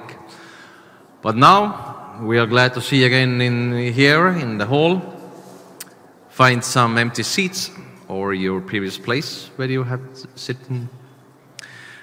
And to just finish our conference day or our seminar or the discussion here, it's great to have a chance to see audience in front of us, and again 3 committed persons sitting here in front of you and discussed about innovation in public sector. But during your gathering, I'd like to kindly ask all those persons. I will name them on the stage. And please, firstly, State Challenger, Advisor of the Public Sector and Social Innovations Task Force, Hille Hintsberg. Yeah, please. Take a suitable seat. Which one? This is a good soft. Yeah, that's great. And then we have Researcher Professor, School of Business and Governance, Ragnar Nurk's Department of Innovation and Governance, Rainer Kattel. During coffee break, I had the chance to give an interview to one media channel. Busy, you were very busy, yeah. And Professor Emeritus of Health Psychology, University of Oslo, Arne Holte.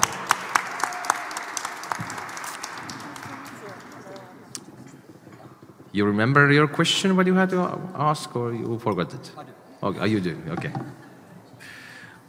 But about innovation, there was several times was talked about innovation, but in public sector, it's maybe completely different compared to the private sector. Maybe not.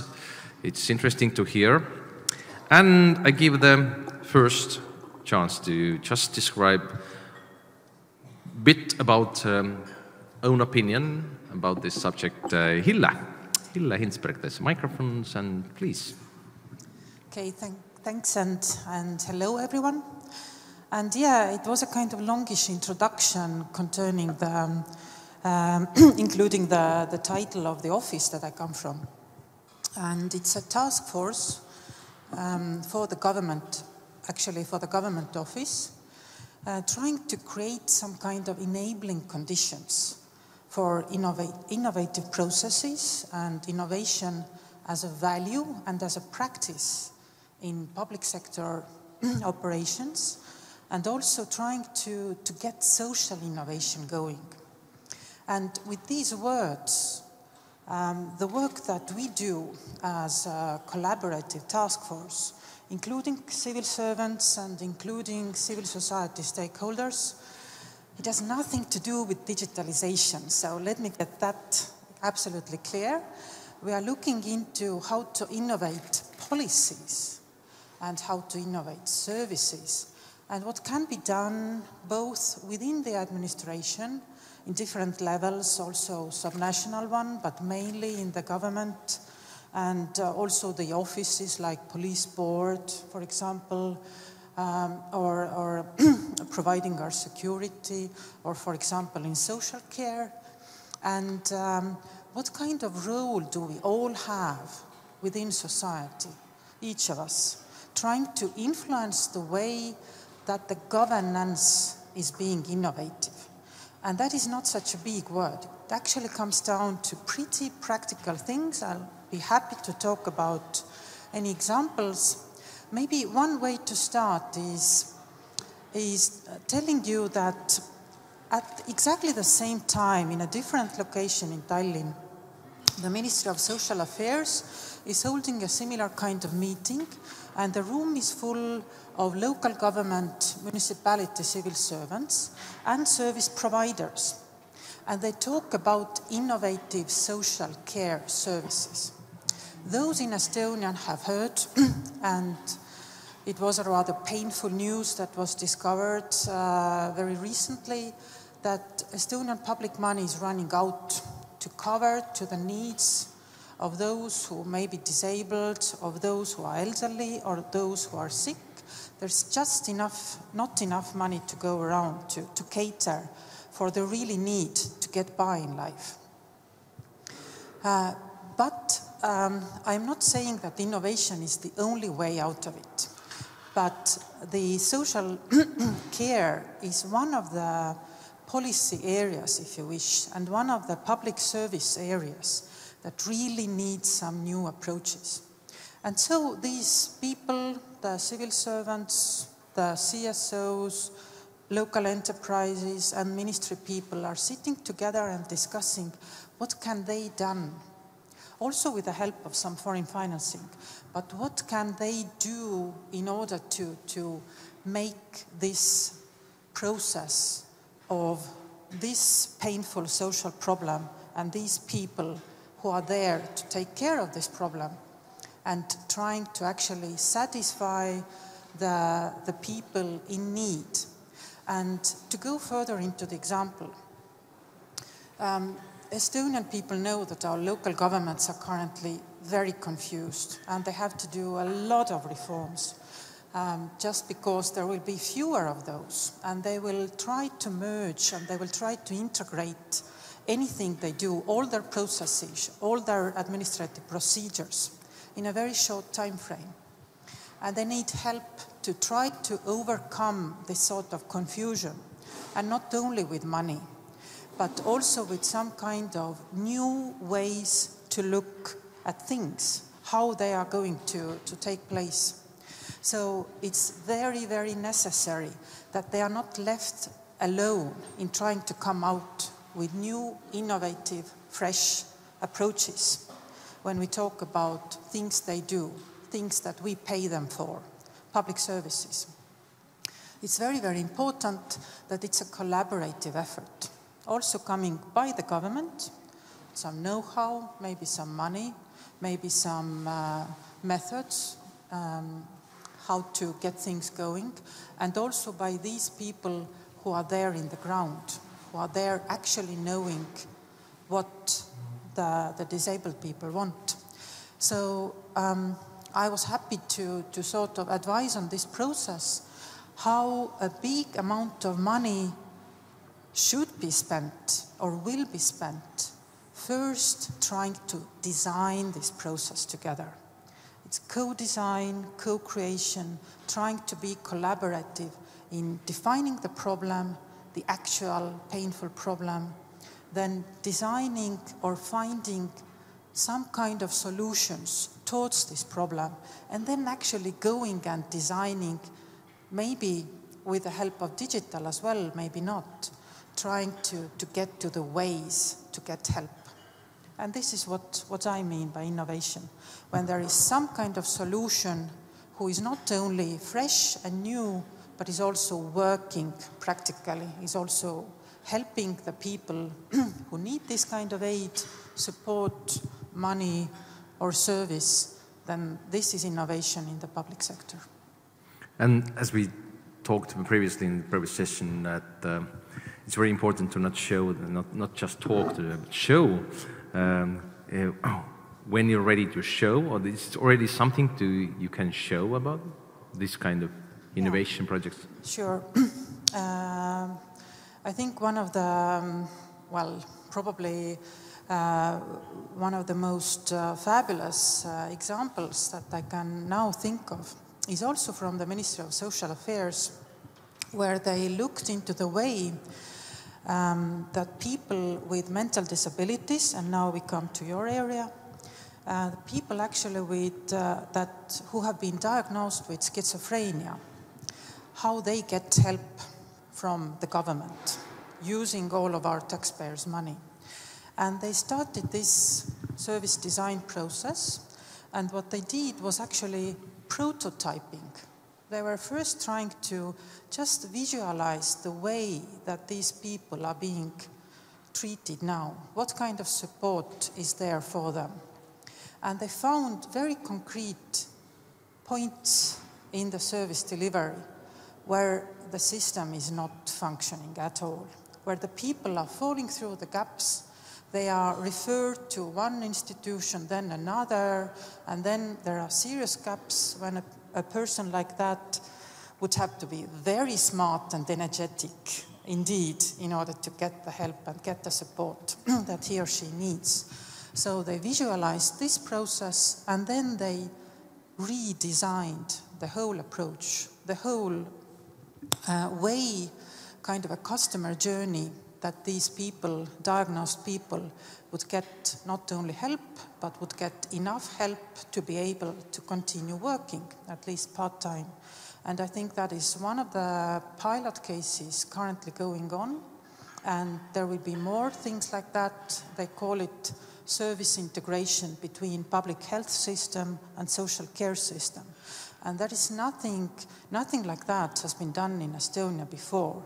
I would be curious to know about Norwegian experience, but similar things are moving also in other institutions. So, for example, we are currently advising Ministry of Interior Affairs, and they are really setting up their own innovation in their own bureaucratic workflows.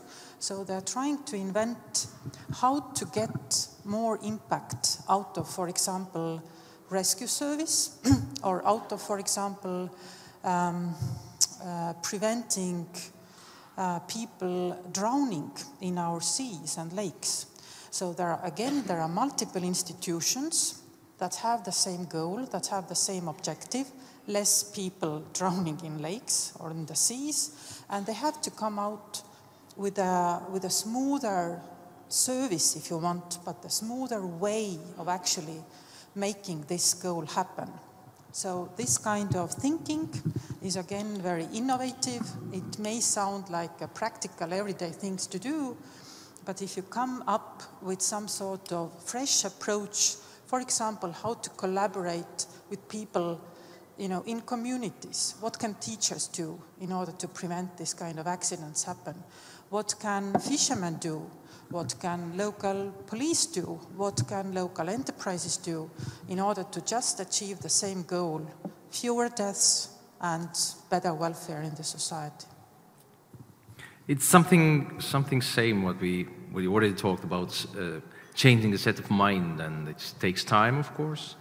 It needs a more open society, and it's hard job, but it's necessary to do. But thank you, Hille, the first introduction.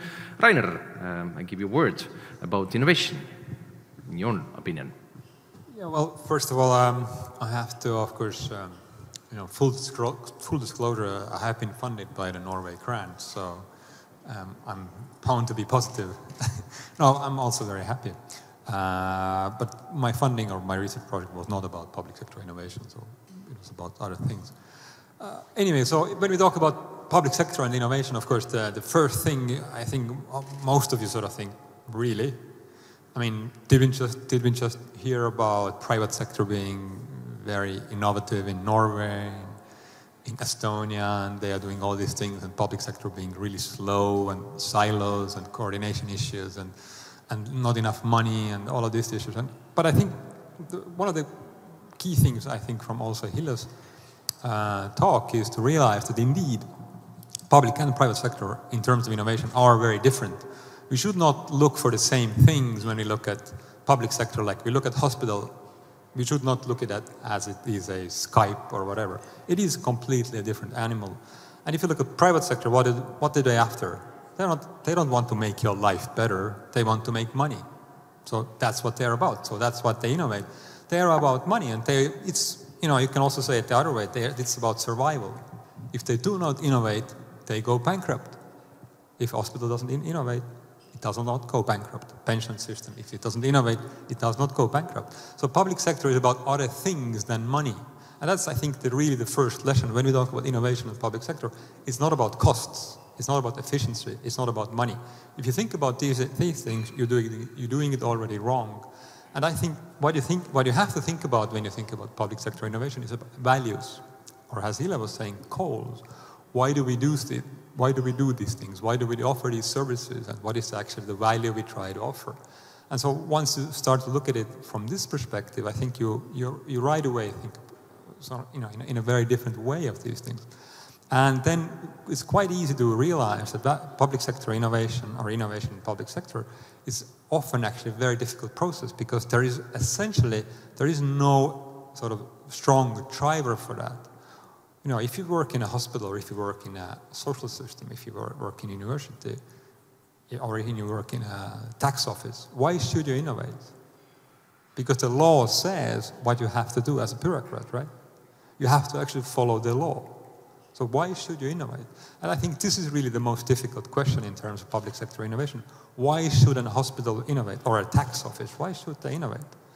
And if you're able to answer that, then you're also able to answer the questions about values and value conflicts. Because, if you look at the public sector, especially in Estonia, and innovation in public sector has been very much, as Hille was mentioning, driven by digital solutions. So we have a wonderful e-government, and it is indeed driven by digital solutions. But it's almost impossible to have these type of solutions in Norway, let's say. Because in Norway you have different issues and different arguments around digital solutions. Because for you, for instance, privacy is much more important for Estonians. It has cultural and whatnot reasons, but the value of privacy and value of security is much more dominating in sort of a Norwegian, or let's say also German societies, than it is here. So it is much more easier to sell anything new in public sector as innovation if it is digital. But as Hille was saying, it's actually very difficult to sell anything new or to drive innovation in public sector if it is not about digital solutions in Estonia. And that's why if you want to do user experience and really redesign hospital, for instance, because hospitals are terrible places to be. Unless if you work there, they are not maybe that terrible. But if you go there as a person, it's always terrible. You never go there to have fun, right? Because if you are sick, you go to hospital. So how do you redesign this as not a pleasant experience, but not at least that awful experience, is a real challenge. And so, in that sense, I think this is where Estonia as a state, we are really lagging behind, I think, is sort of the idea that, citizens or people who use public services, they're actually users. They're not just clients or customers, but they use these services, and mostly they use it because they have to. Hospital, for instance, you have to go there. You don't go there for fun, right? Or, you have to go and get your new ID card renewed because you have to. It's not the same as using Skype, right? You can also call normal phones and whatnot. So I think this is the first thing really to realize. The public sector is very different in terms of innovation. What we try to do innovating in public sector is really about values, creating values, but also it can be easily that there are value conflicts. So it's and value conflict in terms of whether the new solution is more convenient or it's actually also less secure, less sort of indicative of privacy and all these things. And the second thing is, I think, to realize is that public sector has, once it tries to innovate, it has quite very easily conflicting calls.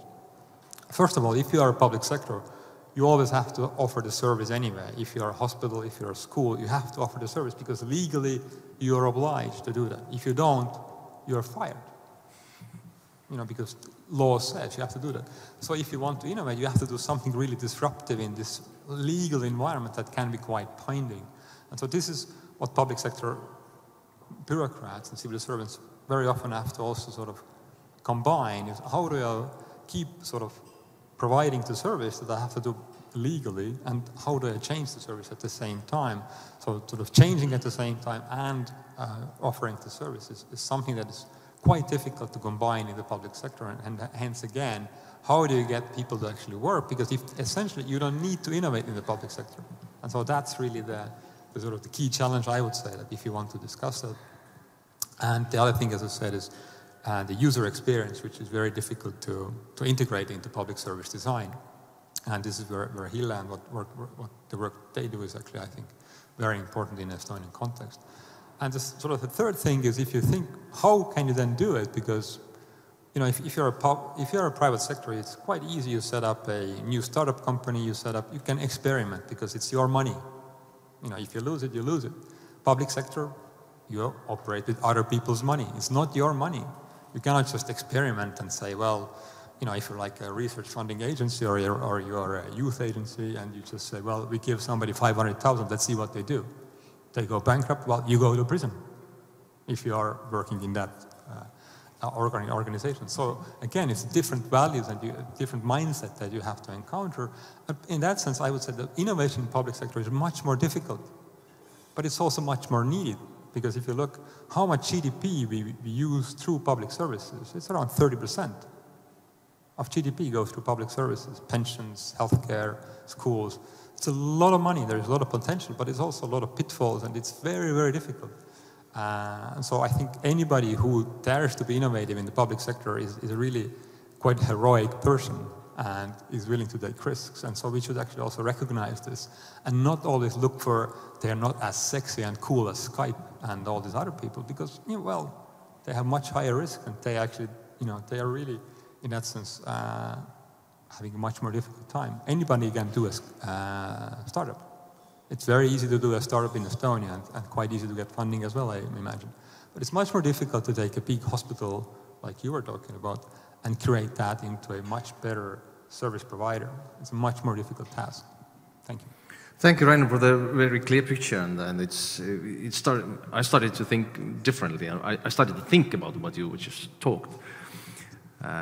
Because previously it was quite a bit strange subject for me. But I think if you talked previously about the youth and we had to teach them their mindset, and I think it's the public innovation could be also sexy and cool. Because, yeah, they want to have it, but it's not the main issue.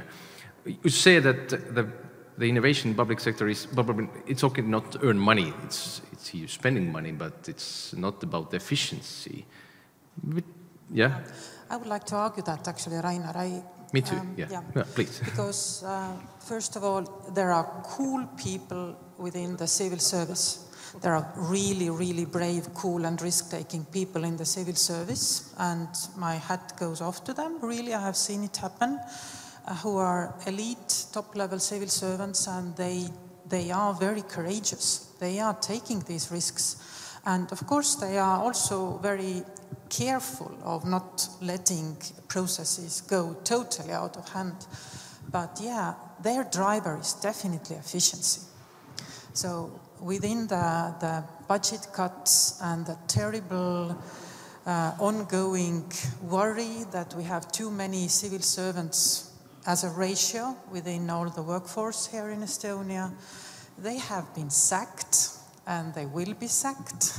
But and we have less and less of civil servants to go around fulfilling all the tasks. So efficiency is, I would say, the key driver why they are trying something new.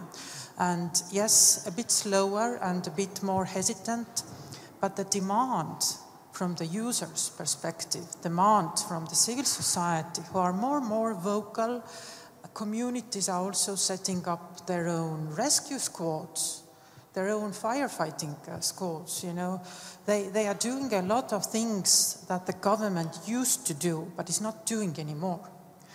And also, you know, we have security councils in regions, in communities. They are not consisting only of government-paid people, but of volunteers and of private businesses who take great care in their surroundings, and they want to be safe. So I think this is happening a lot more, but yes, thanks for financing, because with the help of funds like that, it has been possible to innovate, to at least try to seek out some new solutions and run them parallel, and run them actually to test them out, to test run, to do prototyping, to do piloting. And I think it has been very useful. Now what I want to see is learning from these pilots, learning from these experiments that have gone well and that have failed. I think there are both. And trying to come up with wisdom based on these trials, based on these experiments. First of all, the wisdom will be, it's okay to go on experimenting, because otherwise we might not know which one is working, which new solution is better than the present one or the previous one. And second, we need to put the muscle in where the good solutions come. And so if this is from the civil society, we need to empower and strengthen them. If it comes from the private sector, very often it does, we need to empower them to take care of some of the social problems and so on. Yeah, I'm sure Reinhard has a very good answer on it. That efficiency is important and it's okay. But, sorry, just Arne has sitting here a long time and listening. I see he has prepared a list of points what he had to want to point out, and I have a gossip that if I give a word to Arne, the others have a chance to. Are you afraid I won't stop? Yeah.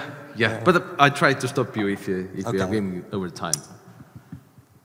I want to talk about the future, and I want to talk about innovation in content. But first, I think I want to thank the Minister Ossinovsky for mentioning public health and explicitly mentioning mental health in his speech. It's so important that such an important person actually is quite aware of the meaning of mental health to a country. The most important resources in a country are not oil or gas or meat or fish or forest or water or gold or diamonds. It's actually the people who live there.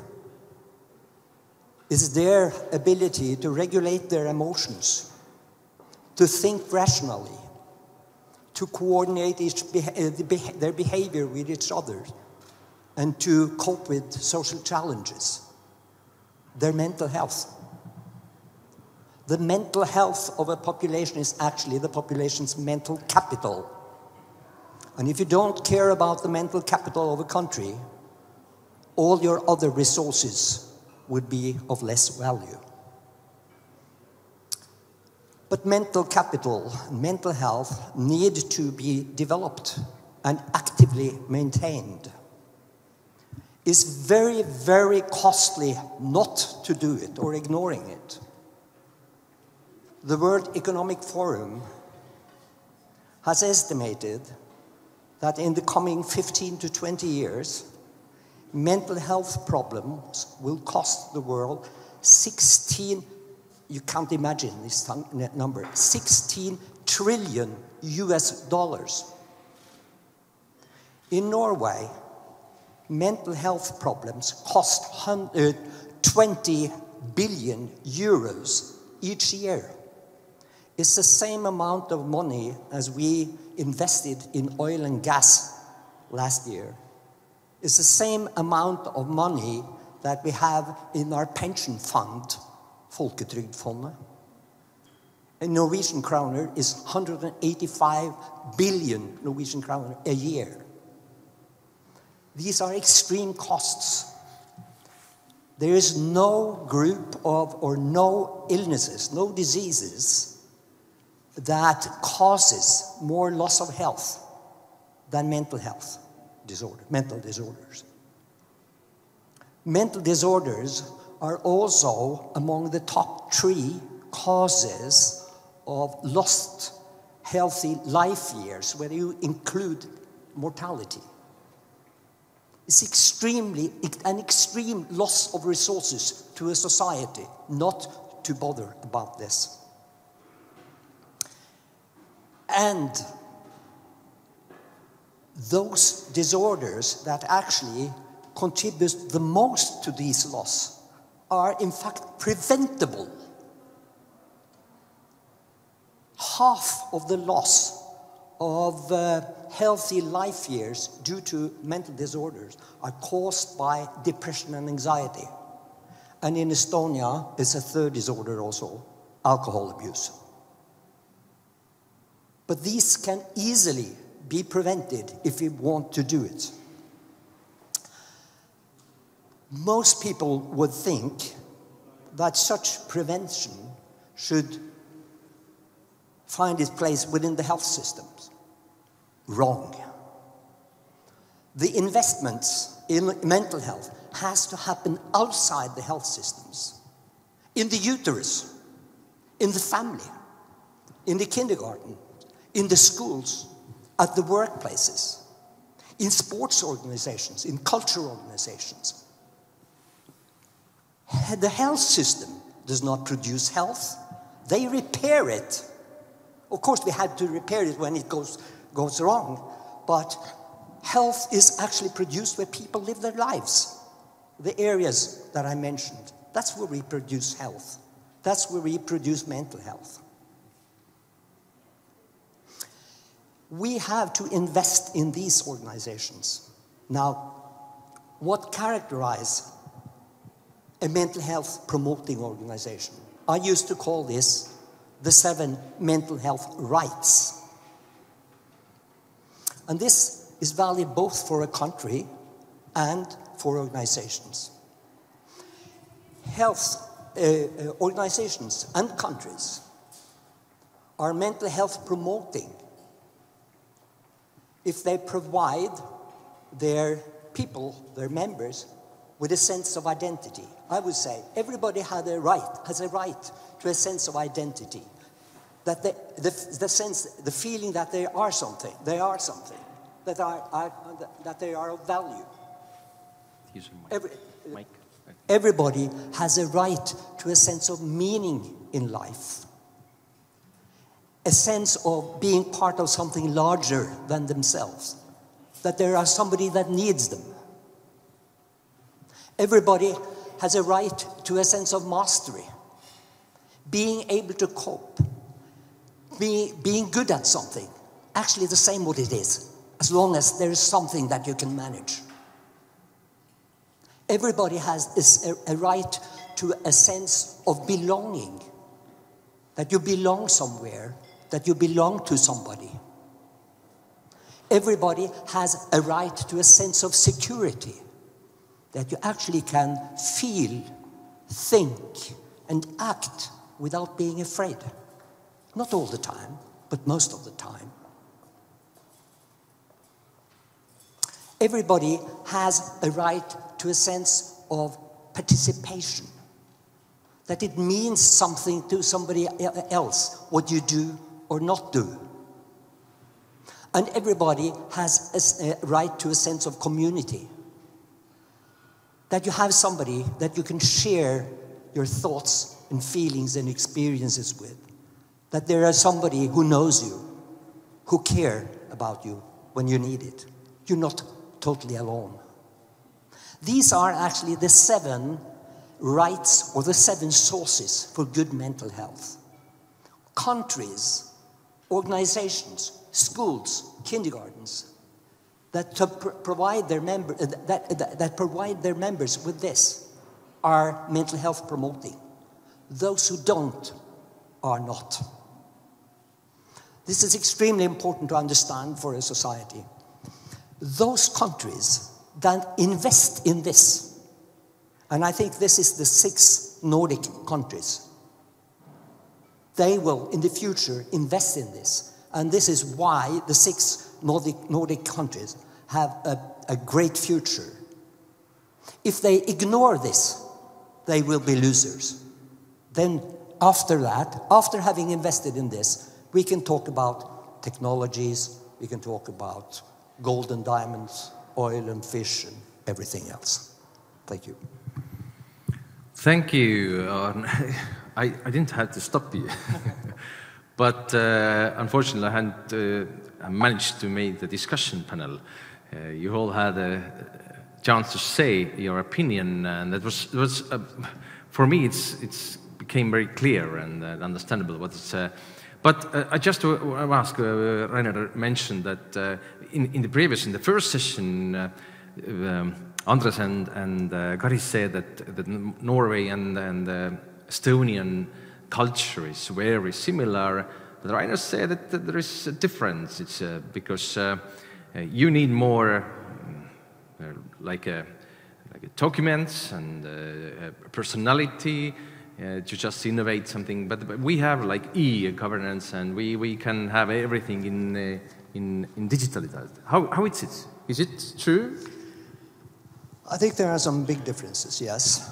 There are a lot of common things. But, and the reason why I raised my hand and wanted to ask a question was actually because Estonia, like Finland, like Japan, are doing excellently on the PISA, but doing quite badly on happiness. On happiness, yeah. While Norwegians do medium on PISA, but top on happiness. And there is something here, I think, about attitudes and culture. I think we have something to learn from you to be better in PISA. But maybe you can also learn something from us about happiness. But what's behind that happiness then? What we should learn? I don't think I have all answers to this. But openness is, of course, a very important issue. And this was why I was triggered in the last session. Openness and trust. And I think openness and trust can be learned. It has to be practiced. And we can't just talk about, but we have to show it, probably, as we previously mentioned it. Yeah, that's a good idea. But we are running out of time because we have almost 1 o'clock. Just about the innovation in the future, and we heard very good speech from Arne, but Rainer, okay, starts Hille, about this, what we should then in Estonia do. You explained that you're doing an incredible, important job, but innovation in public sector, what we should take in mind firstly in the near future? Well, I do not like to be philosophical about it. And be practical. And I'm not in my work, so bringing you these examples shows that there are processes already undergoing within the public sector, but there are too few of those. So just to give more strength, I would say, well, begin with this crowd over here, and those of you who are interested in getting the EEA grants going. It's a wonderful phase right now that I can see that all the topic areas have been defined. This is a very colorful array of almost everything important in a society to be developed and improved. But now it's the question of how to tackle these. And I would call upon people who are now currently going to design these grant programs, to design the ways of interventions, to do it in an innovative way, and by that I mean using the power within the society to actually trying to define what is the pain point, what is the actual problem that we are trying to solve here with the help of this money coming in. Can we run some experiments? Can we do some really prototyping around finding new ways that would be hopefully better than the old ones? And can we learn from these experiments in a way to make them sustainable, meaning tackling the right problems, doing it in a collaborative way with stakeholders that are relevant, that are actual users or beneficiaries of the proposed solution, and then start to implement. Because I have seen also within the civil sector that there are lots of concepts, there are lots of fine ideas, there are lots of analysis, having been a policy analyst for long. And then there is muscle needed to actually make the changes happen. So with that, it's a very, very practical thing to do, trying to pinpoint the right problem, find in a collaborative way, design the solutions, learn from the way that we are doing it, and keep implementing things that have shown some results. It's very simple, actually. Yeah. Keep going on, keep going. Yeah. Thank you, Rainer. Yeah, I unfortunately think it's going to be very different. I think the future of innovation in public sector is all about machines, all about robots. I think Estonia is again here is in a unique position because we have a digital environment where a lot of our public sector actually functions in a way that machines talk to each other already. So it's X-road infrastructure actually. This is what it enables. Different databases actually talk to each other. And so I'm sorry, I've seen it doesn't function all the time. Yeah, not all the time, but I mean, in that sense, if you go to anywhere else, it doesn't work at all. So I think, and it's, because societies do not change the directions they are headed towards very quickly. And I think Estonia is heading towards a direction where innovation is very much about digital solutions, very much about, and not then really asking you as a citizen, but trying to steer you as a citizen in a certain direction. If you want to take a bus, it steers you to this bus station. If you want to drive, it steers you to this road. If you want to be more healthy, it steers you to eat this way and that way. So I think the future of innovation is very much about machines. And in that sense, because the entire idea about efficiency, of creating more efficiency, is actually the most efficient thing is if humans do not interfere, if human agency is sort of circumvented. So if you think about smart cities, for instance, smart city solutions are all about avoiding the human interference. Because if you have humans, we have traffic jams, right? If you have machines, we don't have traffic jams. So this is all the sort of the future of innovation is very much about machines. And I think in that sense, I also agree with Hilla that this is what we have to think about. In that sense, we have to rage against the machine. Because otherwise, we will be steered. Our lives will be very much a curated life. We will be living in a museum of smart cities. And so if you want to really have a sort of a healthy, mentally healthy societies, we have to rage against the machine, which in Estonia is very, very difficult because also we are very proud of our machine, which is the e-government.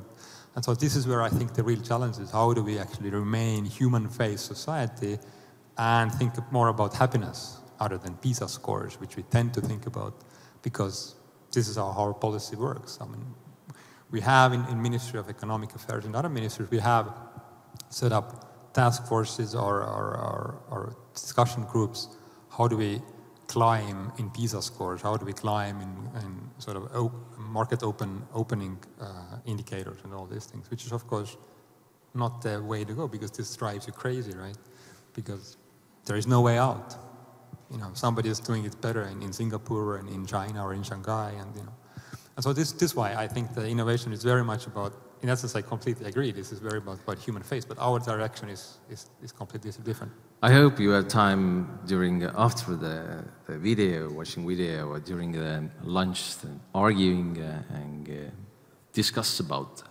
It's very interesting that you have different minds, but that's I think it's one way of innovation. And final word, yeah, please, and shortly, not an hour. remember that happy people are productive people. Very, very, very important. And remember also that I'm very fond of technical solutions. I'm very fond of machines. Machines will never take over from touching, never take over from face-to-face direct contact with between people. That's the basics in this society. Then we can talk about machines. And then the basics of happiness, face-to-face. Face-to-face. Thank you a lot. Thank you a lot of this discussion and your opinions. Please give a big applause. The last session, please give a big boxes, cases, big gifts to our last participants of our last discussion panel. Thank you for your time. Thank you for your attention. I know the social media takes your attention during our sessions, but it's okay. We are in today's life. But now we are looking on the video, the overview of the last period, 2009 to 2014, and after that, where we kind of ask you to have something very, very good on these tables. It's already ready. Thank you, and please have an overview of this last period.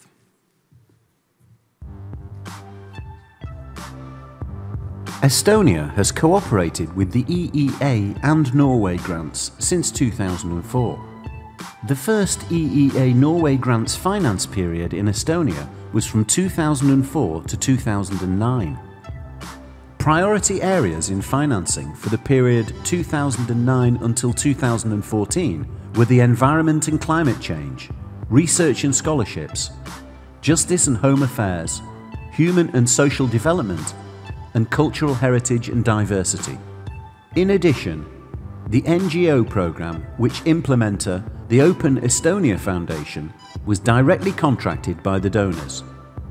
The EEA financial mechanism contribution to Estonia was €21,275,000 net. The Norwegian financial mechanism's contribution to Estonia was €23,680,000 net. The total net amount for Estonia was €44,955,000.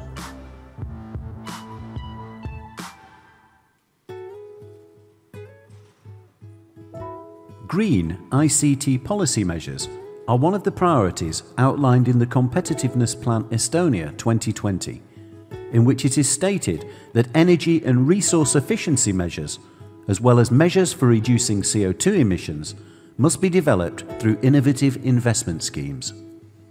The programme aims for the implementation of information and communication technology for sustainable growth, clean environment, a better quality of life through international greening with ICT and bilateral Estonian-Norwegian cooperation.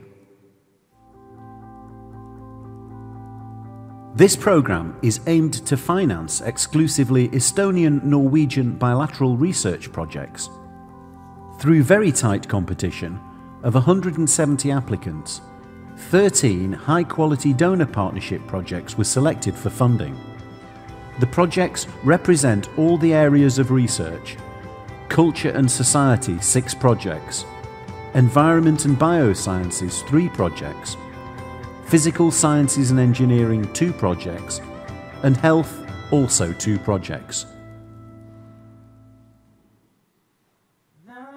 The objective of the programme is to enhance human capital through mobility, scholarships and academic cooperation between Estonia and Norway, Iceland and Liechtenstein.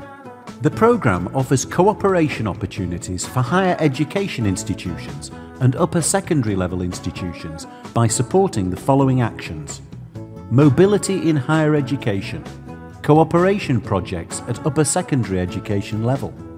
The topics of cooperation projects cover areas such as sustainability, natural sciences, mathematics, healthy lifestyles, and finding new ways to face technological challenges. The programme is aimed at developing measures for the Estonian marine area in compliance with the requirements of the EU Marine Strategy Framework Directive, including a feasibility study into using LNG as an alternative ship fuel to reduce pollution, the development of a data modelling system, a decision support tool for integrated marine and inland water management, elaboration of Estonia's draft National Climate Change Adaptation Strategy, and implementation of the INSPIRE Directive.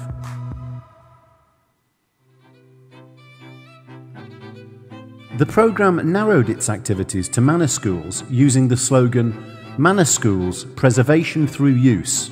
It focuses on Estonian historical manor houses which accommodate schools, preserving them as objects of great cultural historical value, as well as providing modern learning environments for children and socio-economic stability for local communities. The impact, on the one hand, helps to restore and protect manor schools, which is crucial, taking into account that more than 2/3 of the manor school buildings are listed as architectural monuments. 11 manor schools were restored during the period from 2004 to 2009 and 4 from 2009 to 2014. In addition, 4 development projects included some restoration activities which enabled the usage of manor outbuildings which had been abandoned for many years.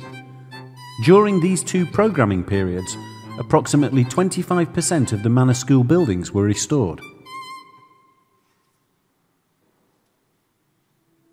The programme is aimed at improving the well-being of children and young people from birth to the age of 26. Activities focus on creating a legal and organisational framework to establish a support system for children and families, supporting professionals in different agencies to provide adequate early intervention and provision of evidence and knowledge-based interventions to support parenting skills and to prevent juvenile delinquency. During 2015, the programme contributed significantly to the prevention and mitigation of youth exclusion risk. Through these youth services, contact was made with 6,739 young people. Youth centres offered interest-based activities involving 17,143 young people. 239 adolescents, freed from prisons and specialist schools, were offered continuous support. As a result of the project Hook app, 2,281 youths at risk participated in interest-based activities. 347 families were consulted. 69 regional interest-based activities were launched to help youths that were involved. The programme aims at improving the children's mental health field, including constructing a children's mental health centre at the Tallinn Children's Hospital, developing services and training staff to work with children. The programme deals to a lesser extent also with promoting healthy lifestyles and prison health. As a result of the programme, the infrastructure for the Tallinn Children's Mental Health Centre is established and the plan for integrated services to improve children's mental health is developed. Training and supervisions for the staff working in the centre have been continuing, and also training for other specialists, mostly from education, social and primary healthcare system, have taken place. The aim of the programme is to increase awareness on gender equality, promote research in the programme areas, improve the balance between work and private life responsibilities, and strengthen the capacity of organisations and networks that are active in the aforementioned areas. A fair amount of attention was directed towards the field of education.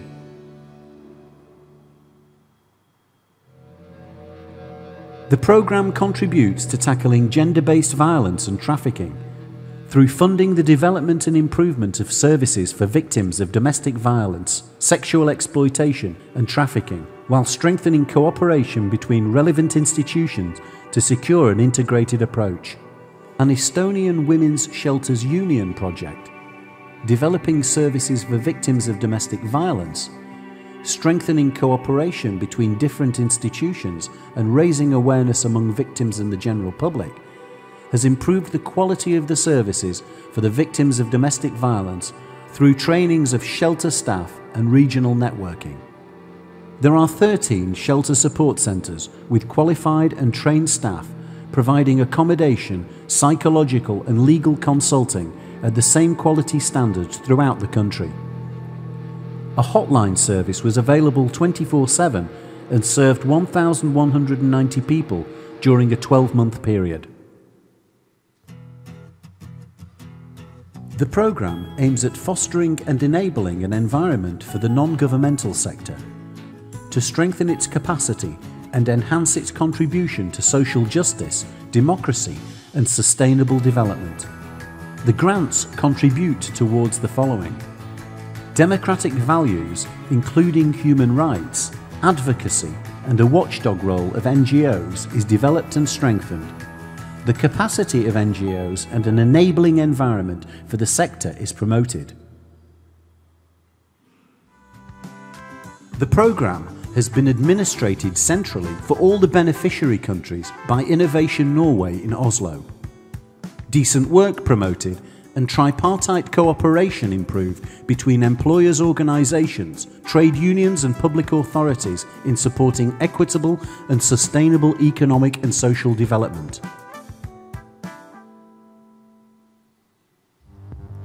In Estonia, we are extremely pleased with the success of this cooperation, which has been achieved through the projects supported by the EEA and Norway grants. We have seen how successful cooperation has encouraged bilateral relations. We have been lucky enough to have met with esteemed experts in various fields. Pleasure was the general emotion which mirrored this successful partnership throughout, and we look forward very much to more cooperation in the future.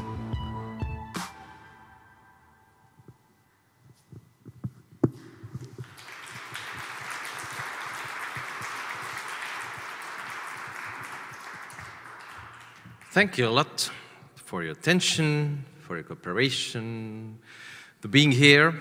And as we finally said that happiness is most important, I hope a good food gives you a piece of base of good happiness, at least for today, maybe for the future too. Thank you and have a good appetite.